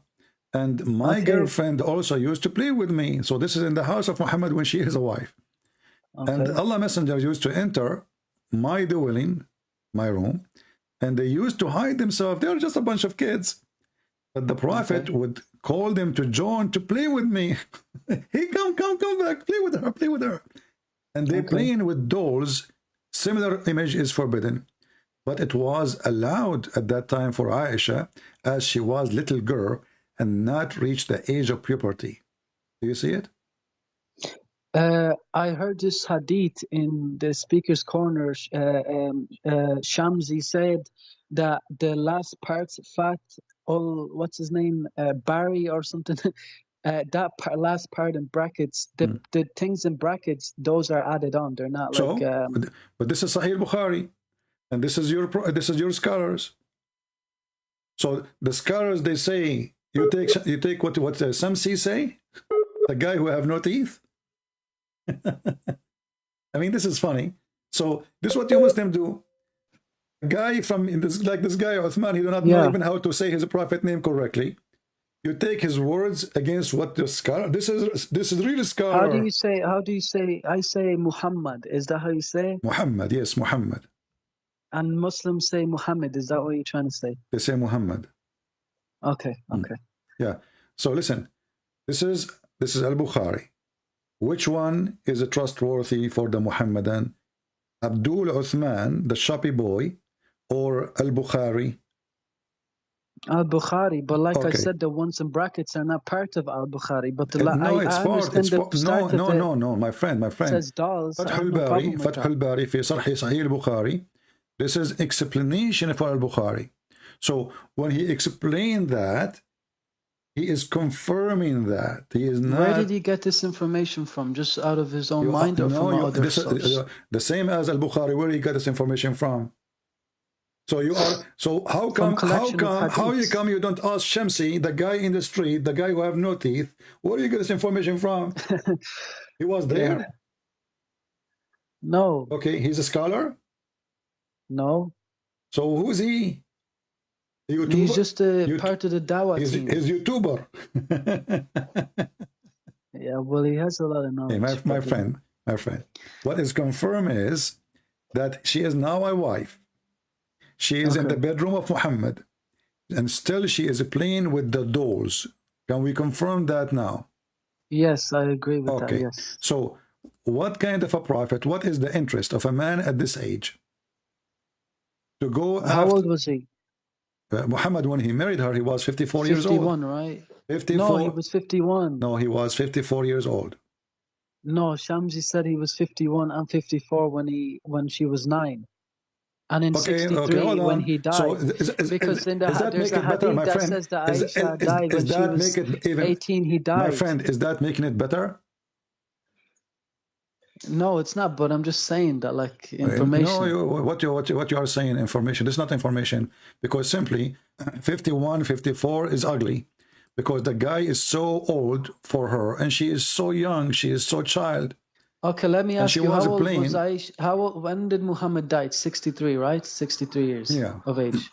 And Aisha in Sahih al-Bukhari, she was 18. She said herself when Muhammad died. Yeah. So if she was 18 and he was 63, then when she was 9, you can just calculate that. So what do you mean? He would have been 54. He was 54 when she was 9 years old. Because, yeah. You know, So she was okay, 54, he was my friend, 54, she was if 9, Muhammad okay. was even 40, let us say he was 30. You know what? Okay. He was 18. Are you happy now? Aisha, when Muhammad he died, she was going in her 18. And remember, Islamic calendar, if she is 6, that means she is 5. If she is 7, that means she is 6. Yeah, I heard that, yeah. All right. So she was in our calendar, she was not even 6. And at the same time, he was 53 and she was 8. Is that what you're trying to say? No, for me, I believe he was 54. And this is your Islamic number. You can calculate as you want, because I put reference from many places together to come to a conclusion. I don't put it from one What phrase. do you say about those Muslims who say she was 18? Because there's books written on it. Well, the Muslim themselves, the Muslim, they have fatwas making fun of those who say she was 18. You know, and if the Muslim they say she was 18, then the Quran and the Hadith is a fraud. Because Aisha, she said... Where in the Quran says that? Well, the Quran, there's a chapter, it's called the chapter of divorce, speaking about divorcing children who never have their menstruation. No, that's not children. That's not... Nisa in our al-Nisa means women, not children. No, Nisa mean women, I agree, you know. But here it's coming, the chapter is called the chapter of Nisa, you know. The women, but children but we are not talking about that chapter. We are in Islam, a woman is a woman when she reaches the age of puberty. My friend, we are not even talking about the chapter of An-Nisa. We are talking about chapter 65, verse number 4. All right. Yeah, that's what I'm trying to say. The verse is Al-Nisa. Okay, read with me carefully. When they say of your women, you know, this is the wrong phrase made by Allah. Why? Because why those women, they don't have their period yet if they are women? How you call them? Because there's because there's many women even in this society, in this world today, that cannot actually that have something like medical problems that they cannot have menstruation, and they're women. Are you making explanation for the verse now because you are a scholar, or you are making things according to your understanding up? No, but you asked me if she's a woman. Why is she? Aren't you the one who says to me, I like Ibn Abbas? Okay, go to Ibn Abbas. Okay, Ibn Abbas is the biggest scholar. You are the one who named him. Yeah. Okay, and this is the chapter 65. Okay. And this is verse number 4. And let us see what Ibn Abbas will say. Here we go. Okay. All right, read with me. Okay.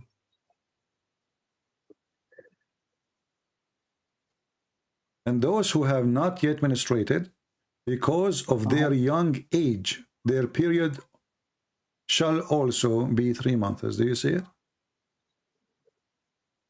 Yeah, but where is that in the verse in the Quran? See? But you a second ago, you accepted Samsi. You accepted Uthman. Now we have the one who Muhammad named him to be he said Hibrul Ummah, which means the ink of knowledge. Of the Ummah, yeah. Yeah. So the one who is the ink of knowledge by the mouth of Muhammad is a potato. But but I'm not denying it. I haven't said that. But some see, you have a bunch of thieves. His friends, you know, there's a video of him. His friends, they are robbing people. He went to them. He says, "Brother, we can't rob those Muslim. He's a Muslim. We can't rob him. Which means we can rob a Christian. We can't rob a Muslim." He said in Speaker's Corner to a Christian that Allah does not enter His creation like God in Christianity. Well, that is fraud too, because we can show you that again. Because Allah does not need to enter His creation. There's a video of Mimi Hijab saying, yes, Allah, He entered His creation. This guy is stupid. But he said He doesn't. We can prove that to be the opposite. But now, focus with me. We don't want to keep jumping like monkeys from place to place. Do you see here it says, because of their young ages? Yes, I see that. I understand that. Do you think really Ibn Abbas, the cousin of your prophet, the companion, he have a wrong understanding of the Quran? And Samsi, from a speaker corner, he have a better understanding? No, but I know Muhammad Hijab agreed my friend, that this is when a Muslim he starts saying but, when a Muslim he starts saying but, say hello to but. But, you know what but? I mean, we just confirm. You can say to me, Mimi Hijab says, she Hijab. This is Ibn Abbas. What but? Okay, I agree. But Okay, what does so why you are bringing but to our conversation? How does the verse explain it? But the verse says women, not young ages, though, right? My friend, no, it says because how they are women and they are very young. It says in front of you why they are not having a period because of their young ages. So they are but children. In young age, we don't call women in Islam young age. Don't bring the word but here. It doesn't work. It doesn't help you. Okay. No but, you know. The but of Mimi Hijab will not help you, and the but of Samsi will not help you because simply. So what you're saying is this verse allows pedophilia. Well, Muhammad is not only allowed pedophilia because you see when a child, the one you mentioned, Mimi Hijab, right? He says yes, there's no place in the Quran it says the age, what age, you know, and Muslims agree that you can have you can have sexual relationship with a child, and there's no image, there's no limitation of age. I heard him say that. And he said if his daughter she is ready, he feels she is ready, he will say to her, go for it, right? Right. Okay. Ali Dawah said the same. Right. If his daughter was 9. So if his daughter she is 5 and she is ready, what does that mean? She's horny? No, for marriage. But how he knew she is ready for marriage? He opened the door, he saw her touching herself? I don't know. But marriage she has is no different period from yet, intercourse. and what does that mean? I mean, what she is ready? This is a pedophile religion. And remember that if Muhammad, he says, don't marry children, every Muslim will make fun of anyone who marry child. But because Muhammad did it, everybody is saying it's okay, it's true, it's fine, no problem, it is healthy, it is scientific, you know. This is the hypocrisy of the Muhammadan. The same when they laugh at the Christians. You will see every Muslim making fun of the Jesus being God, but you will not see a Muslim making fun of Jesus being born of a virgin. Why? Because the Quran confirmed that. If that verse is not exist in the Quran, trust me, all the Abdul, they will making fun of this. Islam is a religion of hypocrites, liars, and they are sneaky and they try to play like a snake. The second we show them the reference from their books and their scholars, and this is the campaign of Muhammad and his cousin. Right away you bring me the word but. There's no but here. Either we accept the but of. I accept his tafsir. I accept Ibn Abbas because he's just he's the biggest in Islam, and he's So okay, so then don't mention to me Sisi and Susu and Dudu. It doesn't work. You know. Okay. Yeah, and not only that. What the topic I said to you, we'll talk about later. The water of mankind. We created everything from water, right? Every living thing. All mankind. Yeah, because no, it doesn't say. How could Allah know this? No, it doesn't say mankind. In the different verse in the Quran says we created every living thing from water. Correct? Yeah, every living thing. Yeah. All right. I think that's the same verse as the 2 water seas or salt and water, fresh and thing. Okay, my friend, is Shaitan created from water? No. Okay, but the Quran says we created every living thing from water. Okay. Shaitan is living thing or dead thing? He's living. Yeah, he's existing. So Allah, he did make a poo-poo here. Well, he's given this Quran to us, so obviously it's for mankind, right? I know, but this is poo-poo, because when he say we made every living thing from water, that's mean every living thing. He did not say even a human. He says every living thing, even thing is made of water. The condition is if they are living. So living thing is from water. Muhammad, he claimed that stones are rocks. They said to him, Assalamu alaikum. They are living thing. Muhammad, he claimed that the black stone is going to come in the judgment day with mouth and tongue and eyes. She is she is a living thing. And then we just asked you, is Shaitan, is the genie or living thing? You said yes. Are they created from water? The answer no. The Quran confirms that shaitan and genie created from fire, right? Right. What about the angels? Are they created from water? The angels? Yeah. There's a hadith that Muhammad says that the angels and the genies or shaitan were made from fire and light. The angels are light. The genie are made from fire. Fire, and the angels are from light. No, correct. So how every living thing is made from water?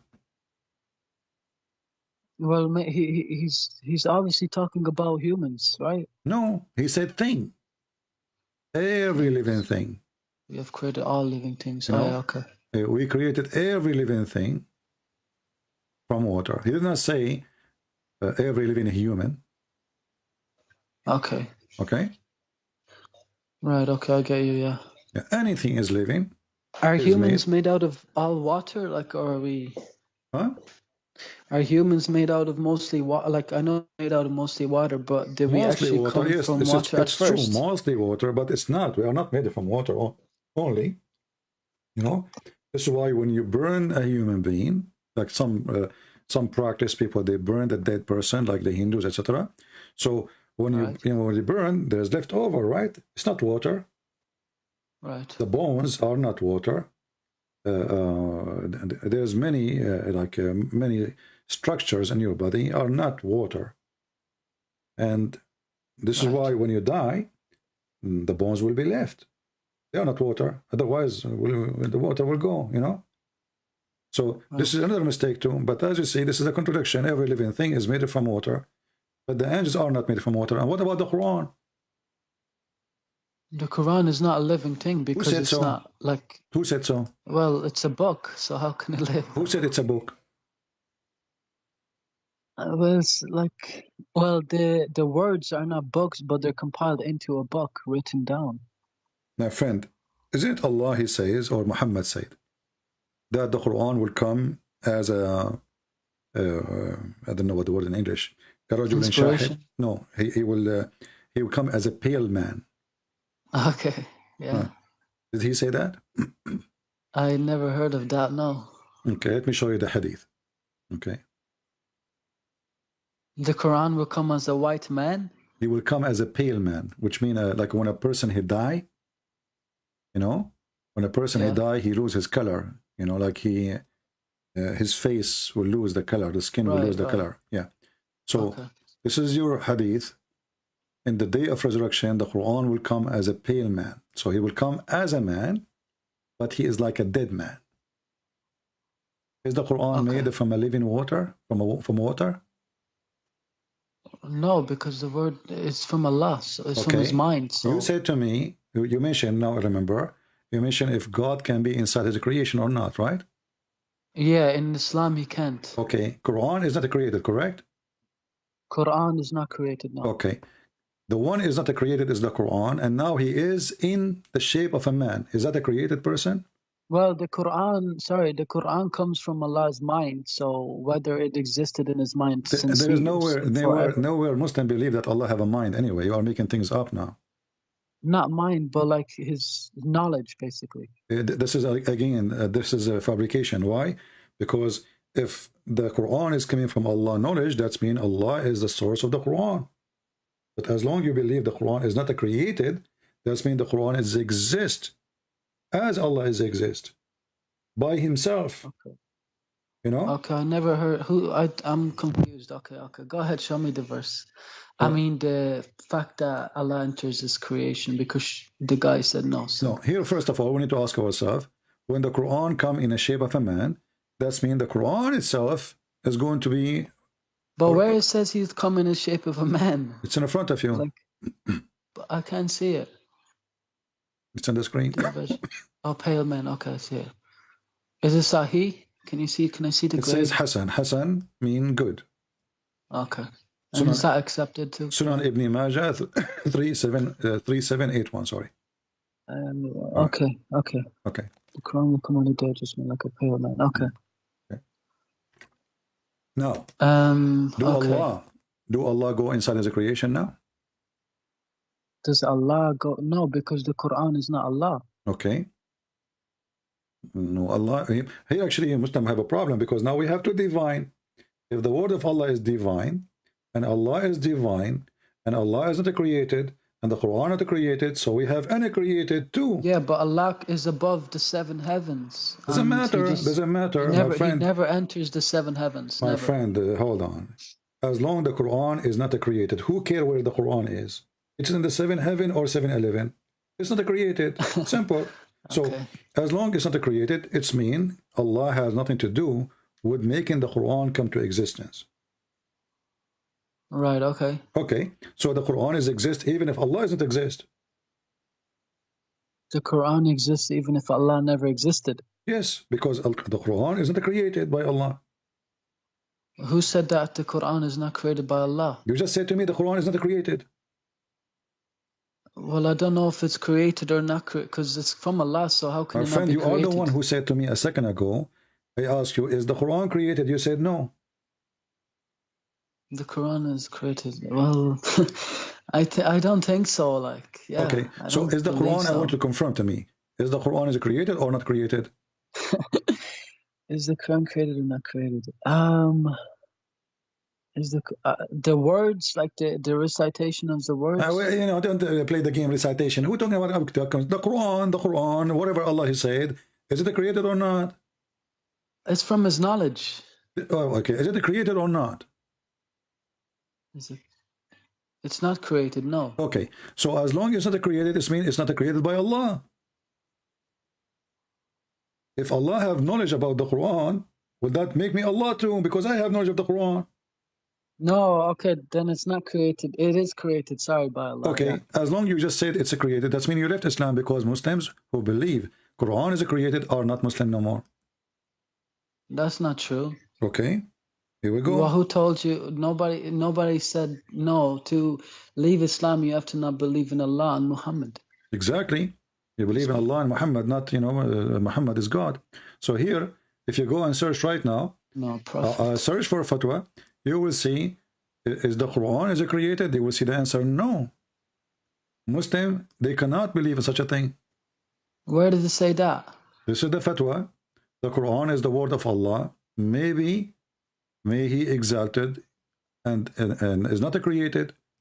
Fatwa number, as you see here, Can you send a link? Can you send a 227. link I in will the chat? post it in the chat. I will post it in the chat. Yeah. You know, and here it says he is debating somebody is a Christian. Maybe this is debating me, and is asking if Allah is, you know, the Quran is created. You know, is the Quran is created or not? The answer first, you know, the Quran isn't created. The Quran is the word of Allah. If the Quran is not created, that doesn't mean that it's from Allah. Is that what you're saying? My friend, hold on, one by one. The Quran is the answer. This is the scars of Islam today. You know, the terrorist. Right. Okay. Right. The Quran is the Quran is the word of Allah, may be exalted and not created. Okay. Okay. All right. So if you do believe that Quran is created, yeah. they will kill you. The words of Allah are not created. There's a caliphate. He killed a man. He killed him like a goat just because he said the Quran is created. You can go and search Can about you it. just post the link for me, please? All right. I will give you that. So anyway, I will post the link. Yeah. And who is this transmitted by? Who's like the This is one of the donkeys of Islam. Who care? I mean, there's many donkeys. I'm just showing you your donkeys, what I can do. Okay. Yeah. Some they say he's a big donkey, mule maybe, I don't know. But he's a donkey for me. Yeah. Because this is how stupid this religion is. They say to us there's one God, and then they come to us and they say Quran is not created. So now we have God is not created, Quran is not created. This is stupid. So if Quran is not created and Allah is not created, that means they are two individual and they are separated and they are not one entity. And when the Quran then came to existence, it was eternal. As long as the Quran is eternal, that means it exists the same as Allah exists, independent from Allah, not part of Allah, and exists by itself. So now we have to divine. All right. Okay. Okay. Yeah. Now, if you focus with me here, this is the Quran coming in the shape of a man, which is very stupid to say. But if you go, you will see that Allah Himself will come in the shape of a Muslims Yeah. don't explain what shape is, but obviously, you know, scary shape. Look at this hadith, and this is Sahih al-Bukhari. They ask Muhammad, are we going to see Allah? You know, are we going to see Allah? Muhammad, he says, yeah. Muhammad, he cannot keep his mouth shut. You know, you have to make some poo-poo. It's a specialty. So, Well, he's a prophet, yeah. yeah, he's a prophet, so he has to make poo-poo, you know, big poo-poo. So are we going to see Allah? They said, yeah. Do you have difficulty when you see the sun in a clear sky or the moon in a clear sky? They said, no. He said, this is how you will see Allah. But let us see here what Muhammad, he will say.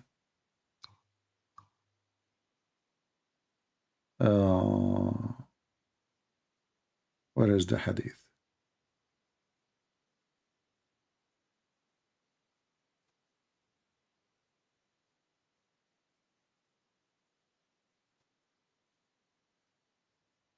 Read this hadith with me. This is Sahih al-Bukhari. Hadith number 4581. It says here that long hadith, you know, we don't want to waste our time. We will go where Allah, he comes in a shape.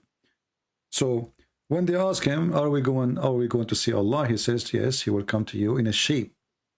Allah, the Lord of the world, would come to them in a shape nearest to the picture they had in their mind, which is a turtle. What? Yeah, don't laugh. Tell me, what is the shape you have for your mind for Allah? I don't have it. I never pictured him in a shape. Thank you. So Muhammad is stupid here, because what image the Muslim they have in their mind? That is the most stupid comment ever. There's no Muslim that has. We can't paint. We can't picture. Exactly. So how? What is stupid Muhammad saying in the shape nearest to the picture they have in their mind? Don't you know first how he look like? Look like a turtle, octopus, like a monkey, donkey. What he look like? We don't know. So in the nearest, look at the details. The nearest, you know. Look, what the heck? Okay. And then he continues saying, so first Allah, he will come to you in a shape. Does it say shape? Yeah, it's okay. shape. Yeah. Is that the word? Is the word shape present physicals?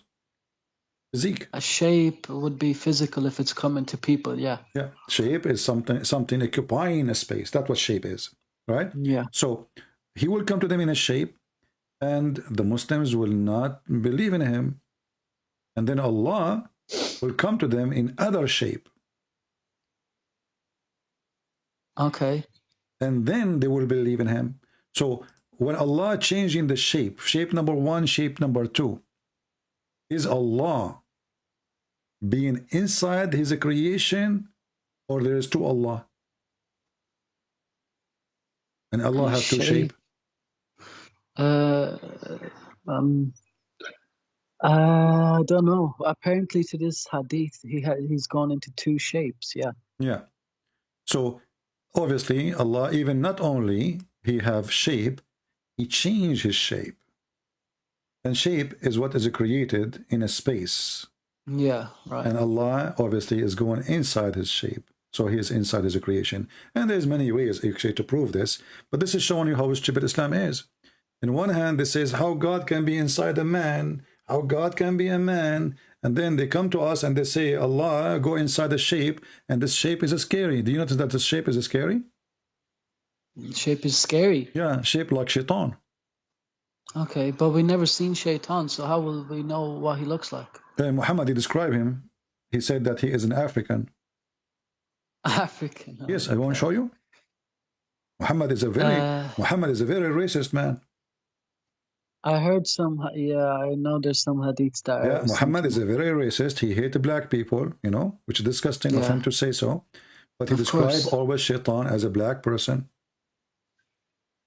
Okay. We know that this is absolutely false, because you know, the color of a person does not make him evil or good. There's evil. Well, the color of his skin is of the sun, so. Yeah. This is how we see actually the opposite. You know, the black person is a white person, and the white person is a black person, because the light which you don't observe is the light you see.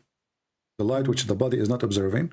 You know? Well, we all came from Africa originally, so my friend, doesn't matter where we are coming from. We are coming from Adam. We are all one family. So the Asian, the white, the black, they are children of Adam, right? So, Yeah. and that will delete all kind of racism, and we should not be racist. But when a filthy man like Muhammad says the black dog is the devil, Shaitan is a black man. Actually, according to the filthy Muhammad, the most person Allah he hate is a black man. Okay. You know, but let us focus here in the shape. So Allah, not only he have shape, Allah he changed his shape. Right. Okay. Okay. Yeah. Why Allah he changed his shape? What do you think? Why Allah has changed his shape? Is he playing hide and seek? Look, he come to them in a shape. It says here, Allah will come to them in a shape other than the one they know, and he will say, I am your Lord. They will say to him, get lost, you son of idiot. You are not our Allah. But in Islam, we never believe that Allah will ever come in a shape, or He has a shape. No, you do. This is Sahih Bukhari. Yeah, but according to this, I understand that. According but to all if the you scholars, go, no. According to scholars, you can search right now in YouTube. You will see Allah. He have hands. Allah have foot. Allah have fingers. But they're not the fingers they're not like they are us shape, my stuff. friend. Finger is a shape. Finger is a physical thing. You know. Right. Okay. Do you see the story of Uthman? He was driving in the road. A guy gave him a finger. You know. They have a fight. So that is the finger. Yeah. He gave him the finger of Allah. So Allah. The blood looks very fake to me, though. Blood looks fake, though, a bit. Look like tomato sauce. I don't know, ketchup. But anyway, Allah have 5 fingers. Why he have 5 fingers? Where does it say he has 5 fingers? You go just right now, search in YouTube. I mean, there's endless reference, my friend. You are a Muslim who knows nothing. I do. I never heard he has 5 fingers. Okay. I know he has if hands. If we go right now, and hands on the right side, right too. Okay, hold on.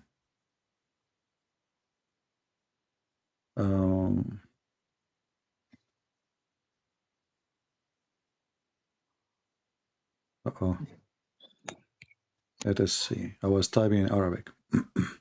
It's okay.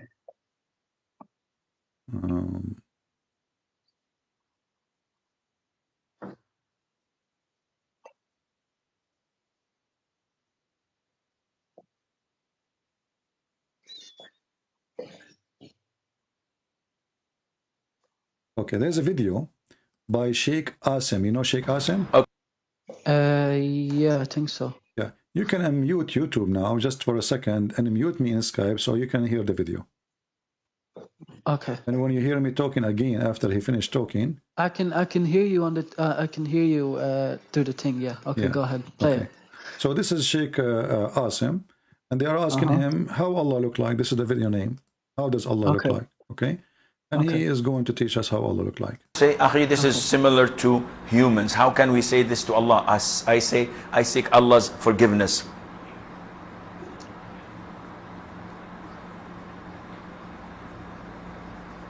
So I would say to those who claim this, Akhi, this word is known, but the meaning is different. When I say that an elephant has a leg, and I have a leg, and an ant has a leg, are the legs similar? Definitely not. And Allah Azza wa Jal has the highest example. We do not Azza wa Jal simulate him to any of his creatures. But you believe that Allah is alive. So why don't you say that living is also part of human nature? Allah Azza wa Jal subhanahu wa ta'ala is alive. Allah Azza wa Jal is all hearing, all seeing. So Allah sees and Allah hears, and I hear and I see. But there is no resemblance, none whatsoever, except in the description. Therefore, you have to believe in the things that Allah described himself, in the things that the Prophet described his Lord Azza wa Jal, and take it as it is without any addition.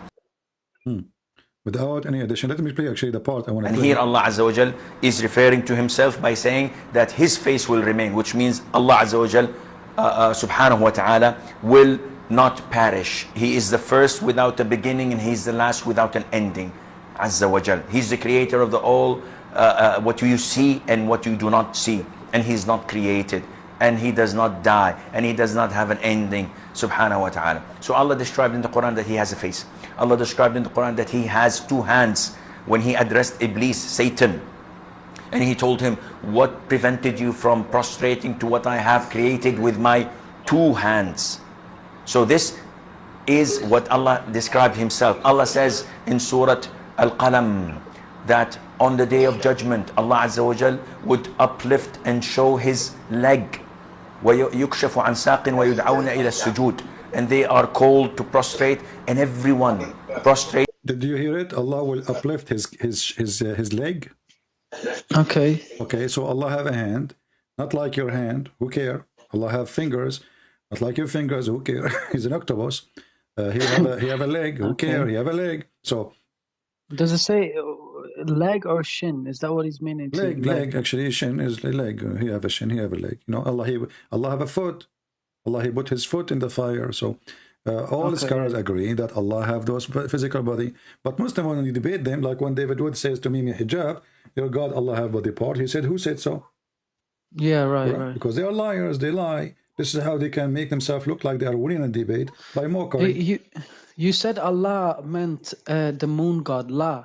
We don't want to change topic from one to one. So now, do you agree that Allah have a shape and he have body and he have physical body? I believe now if this guy is saying it, yeah. Okay. And the Hadith too says it too. So all right. So I'll search more later on. As long as Allah have body and have fingers and have shin, who is the one who created the shin of Allah? Himself. No, you cannot say that. No, you cannot say that. Why I can't say that? That means Allah created himself.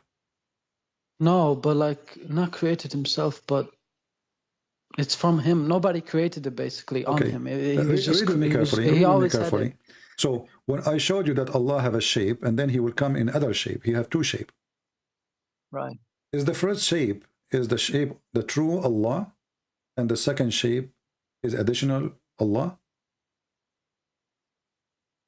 Well, if he's coming in two shapes, and the first one they don't know him, and the second one they do, I don't know. I'm not sure. Okay. When I asked you who is the one who created the shin, you said Allah. No, but I said that by accident. It was never created. It was always there. Okay, he never created. So the shin was always there. Yeah, all his body parts were all. This is just the way he is. Yeah. Okay. So Allah have a physical body, but he is not inside a space? Allah has a physical body, but he's not inside space. Yeah, he's above the seven heavens. Above. There's nothing called above and bottom. Either he have a space around him or not. The second you say he have a body, it means he's occupying a space. He's not compiled by any space, no. No, he is because he's a body now. Yeah, and this is the day of judgment, all right? Doesn't matter what day of judgment. This is before. But listen, focus with me. Allah have fingers, have a leg, have an ass, have a face. Okay. Before he created everything, do you agree? He was like this. Yes. Okay. So before he created everything, what was there? There was nothing there. There was nothing. Do you want me to show you what your prophet said? Okay, go ahead. You will laugh now. Yeah, probably will. This is your God, my friend. Try not to laugh. Okay. The hadith says here, they asked Muhammad, what was exist before Allah created everything? What was, before Allah created anything? What was there? So here it says, from his uncle Abu Razin, and says, he said, the Messenger of Allah said, there was our Lord before he created our creation. Where was our Lord before he created his creation? Where he was, listen carefully. He said he was above the cloud. Okay. And here the translation is wrong. It says no air, but it says, in fact, it says air. If you go to different translator, this translator is a donkey. It says above him there's an air, and underneath of him there's air. Read carefully. This is the same hadith, different translator. I said, O Messenger of Allah, where was our Lord before he created the creation? He said, he was above the cloud, below which was air, and above which was air. Does it say that? And water. Below there's air and water. And then he created the throne above the water. So let me repeat the question again to you. He was above Allah the occupies space with the shape, or he don't occupy space in the shape? Right now, today? No. Read the hadith. This is your prophet talking. He said he was above air, which was below air, and above him was air and water. Yeah, according to this hadith, these are like the air and clouds and water exist. So yeah, and not only that, there's above him. Above him there is air. Above Allah there is air. Correct? Okay. So right. Allah is not only inside His creation; He's between them. Okay. Okay. So according to this hadith, that water was always there. It was never created. But look how stupid this story is, because they said to Muhammad, "What was exist before Allah created His creation?" Correct. Right. Okay. Which means the moment of zero, before He created anything. So this hadith implied that there's air is not created by Allah, and the water is not created by Allah. Because they're asking him, where was Allah before He created His creation? Okay. What okay? Muhammad is a donkey. They just said to him, where was Allah before He created His creation? Yeah, well, according to this hadith, that these things obviously weren't created. They obviously were before creation. Exactly. That means Allah is not the one who created them. Allah is living there, but He did not create them because they asked Him before His creation. So are you telling me that the water was not... I'm not telling you. The hadith says that before His creation, there was water. Before His creation, there was air. Does it say that, or does it mean He's making things up? Yeah, it says that. It says so before His creation, what was? There was water and air. And then you will see, isn't it the Quran says we created everything from, every living thing from water? Okay. But that's mean Allah did not create anything. Because water was there. Right, okay. So how He created everything from water, if water was there? How did He when He say we created everything from water, that's mean He is using the water which is exist before Him to do things. To cook. Okay. Is this, so this hadith is Hassan. Can you post this hadith in the chat? It's Hassan, yeah. So, okay, which means good, right? Yeah, good. Hassan is one of the names of the grandsons, the fake grandsons of Muhammad, if you remember. Yeah. Okay. Yeah. And okay. And this hadith proves that Muhammad is stupid because they ask him, where was Allah?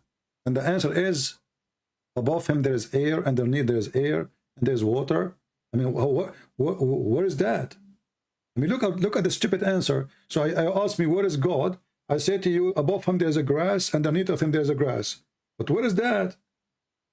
Right. Okay. We did not even ask Him what is above Him and what is underneath Him. We are asking Him, where is Allah? Where He was?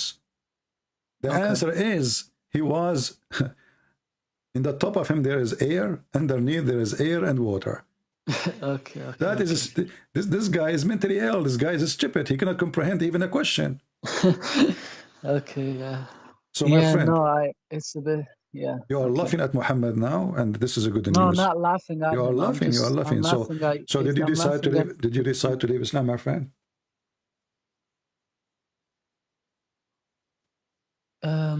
You know, I made a challenge, and you actually did it. So like my shocking thing when I read your book and your hadiths, I mean not hadiths, sorry, your videos.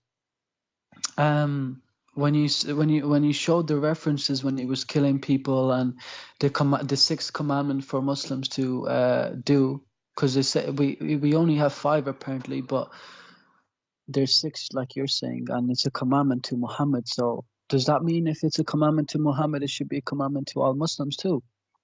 It's a commandment for all Muslims. I showed you it says for all Muslims. Right. Yeah. So you are out of Islam? Yeah. Yeah. Wonderful. I'm happy. But I have to learn more about the Bible and Christianity before I become Christian, because I don't know nothing about it. No problem. Well, maybe next time you can call me. Because I believe in God, but I believe in God as love. And like, I never thought Muhammad was a killer, or just, I just thought he was like perfect, you know what I mean? And he was, and I just, did everything that I could Muhammad to do is a the pervert. best I could in Islam. Is a pervert man who used the word God for the sake of his pocket and his penis. That's all what Muhammad is about. Actually, there's a sheikh. There's a sheikh. You can watch his video. Ahmed Qabaji. He's from Iraq. He was making he make videos, you know, to explain the stupidity of Muhammad. But he's a sheikh, you know, he's a sheikh. And actually, this video here in front of me. So he, you know, if you read the title here, he says, "This is book of God, the most stupid, silly book ever." But he's a sheikh. Right. You know, and they cannot say to you, he don't speak Arabic, he do not know Arabic. This is very well known sheikh. So he's still a Muslim, by the way, but he say the Quran we have today, it cannot be the book of God. Okay. No? So he say he's a Muslim, you know, but he is making fun of the Quran. He says, this is book of God. This is the most stupid book ever. The things you showed me about how the baby is created is wrong. My friend, everything in this religion is wrong. Because God, he don't even remember which one he created first, the sky or the earth, the stars or the trees. I mean, yeah, I heard that one. Yeah. So my friend, I'm really happy for you that you decide to leave Islam, and I'm glad that I accept your challenge, even though I was really terrified because, as you know, I do not know much. So maybe I hope soon you will read the Bible and you will learn more, and you will come back to Christ so He can save you. Because my friend, your life can be taken from you today, and then sorrow will not help you. So I invite you as soon as possible to come back to Jesus and accept Him as your Lord, as your Savior. For the God of sex, He cannot, obviously. This is a sexual God, pervert God, pervert prophet, pervert religion. So Jesus is the only one. His name is holy. His life is holy. His act is holy. And holy is His word. And He do say what He do. And He do what He say. And this is how you know who you should follow. Muhammad, he say things, he do something different. And actually, even the good things he say is evil. So how we can even compare? Happy for you. Thank you for calling me. And I hope soon you will call me to tell me that you decide to accept Jesus as your Savior. Yes, I will learn more. Thank you. Take care, my friend. Bye-bye. Bye-bye. All right. I think we have enough for today. Taking calls in Skype was a long call. For how long? Yeah, it's almost 3 hours. Well, at least we were able to take this man out of this garbage. But sadly now, he is not going to have endless penis. But maybe you need to think about it in a positive way. You live in England, in London, where parking spot is limited, and you have an endless penis. I mean, that's not right. You know? If you live in Arizona, in the open desert, or Las Vegas, and your penis is endless, I mean, it can be used for oil purpose. Like now, Biden, he want to send gas to Europe. We can have a contract with your penis to use it as a pipeline, you know, or maybe a cable for the internet. I mean, even the promises of Muhammad is so stupid, so perverted promises, but they are so stupid. I mean, even the endless penis, like, what the heck is that? I'm so glad he did not promise us an endless nose. So your wife is next to you and your penis is endless. And honey, where's your penis? Let me see. I cannot see him. Give me something. Give me the telescope. Okay. The telescope cannot reach it really because it's so endless, like the galaxies now. Okay, husband, how are we going to have sex? Oh, I think you have to go to the other side of the world so we can have sex. Because he is very, excuse my language, he is very, very straight, you know, he's very tough now. And we cannot make you turn, sorry, it's going to break. And what a promise, man. Shaitan take hair from their anus. Shaitan sleep on your nose. Shaitan piss in your ears. Shaitan hold himself around your penis. What a pervert.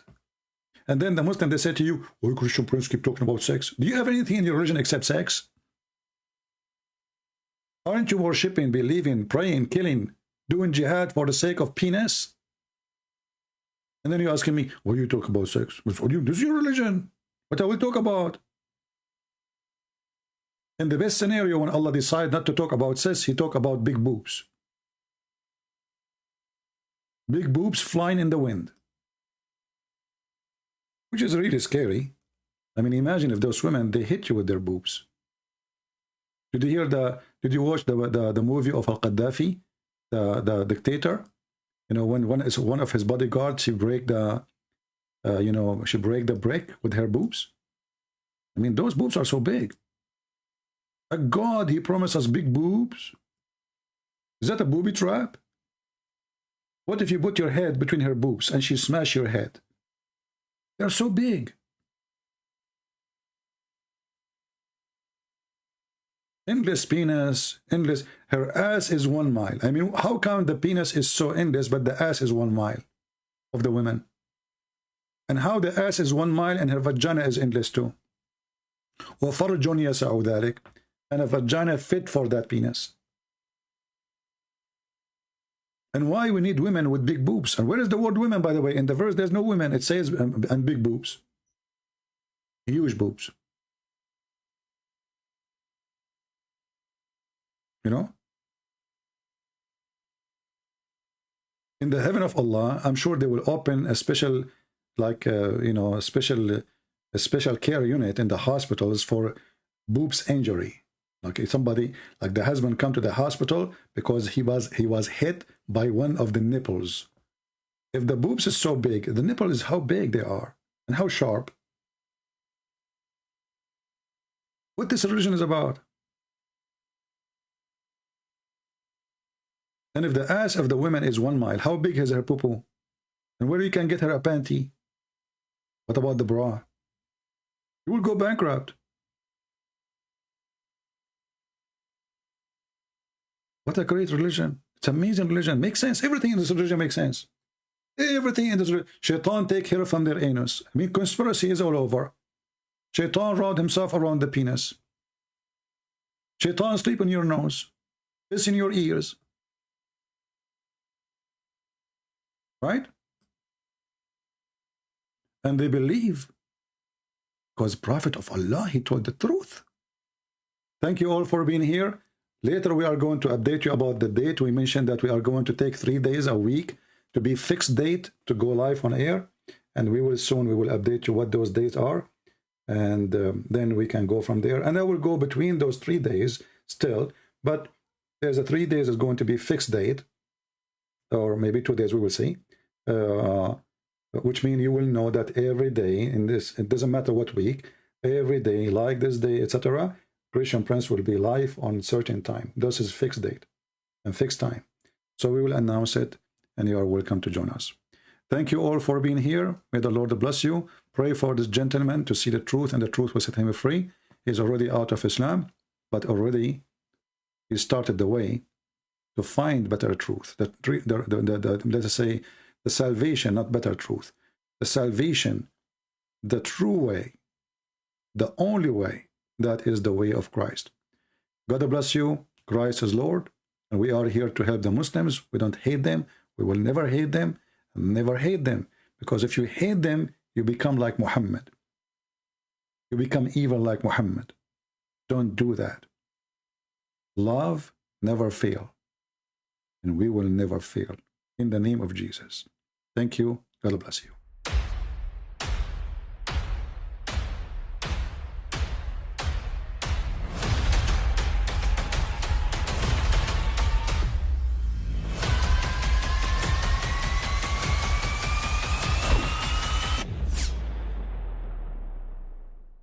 But I mean, again, he doesn't know who Gabriel is, right?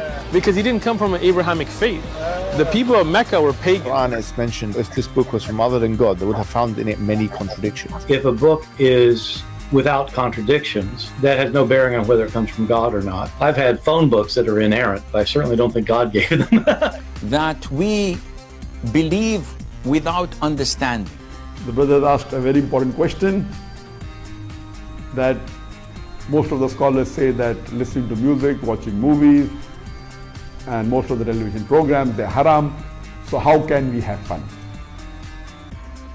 let me tell you, brother, at the outset, that having fun is permitted in Islam as long as the fun is halal fun.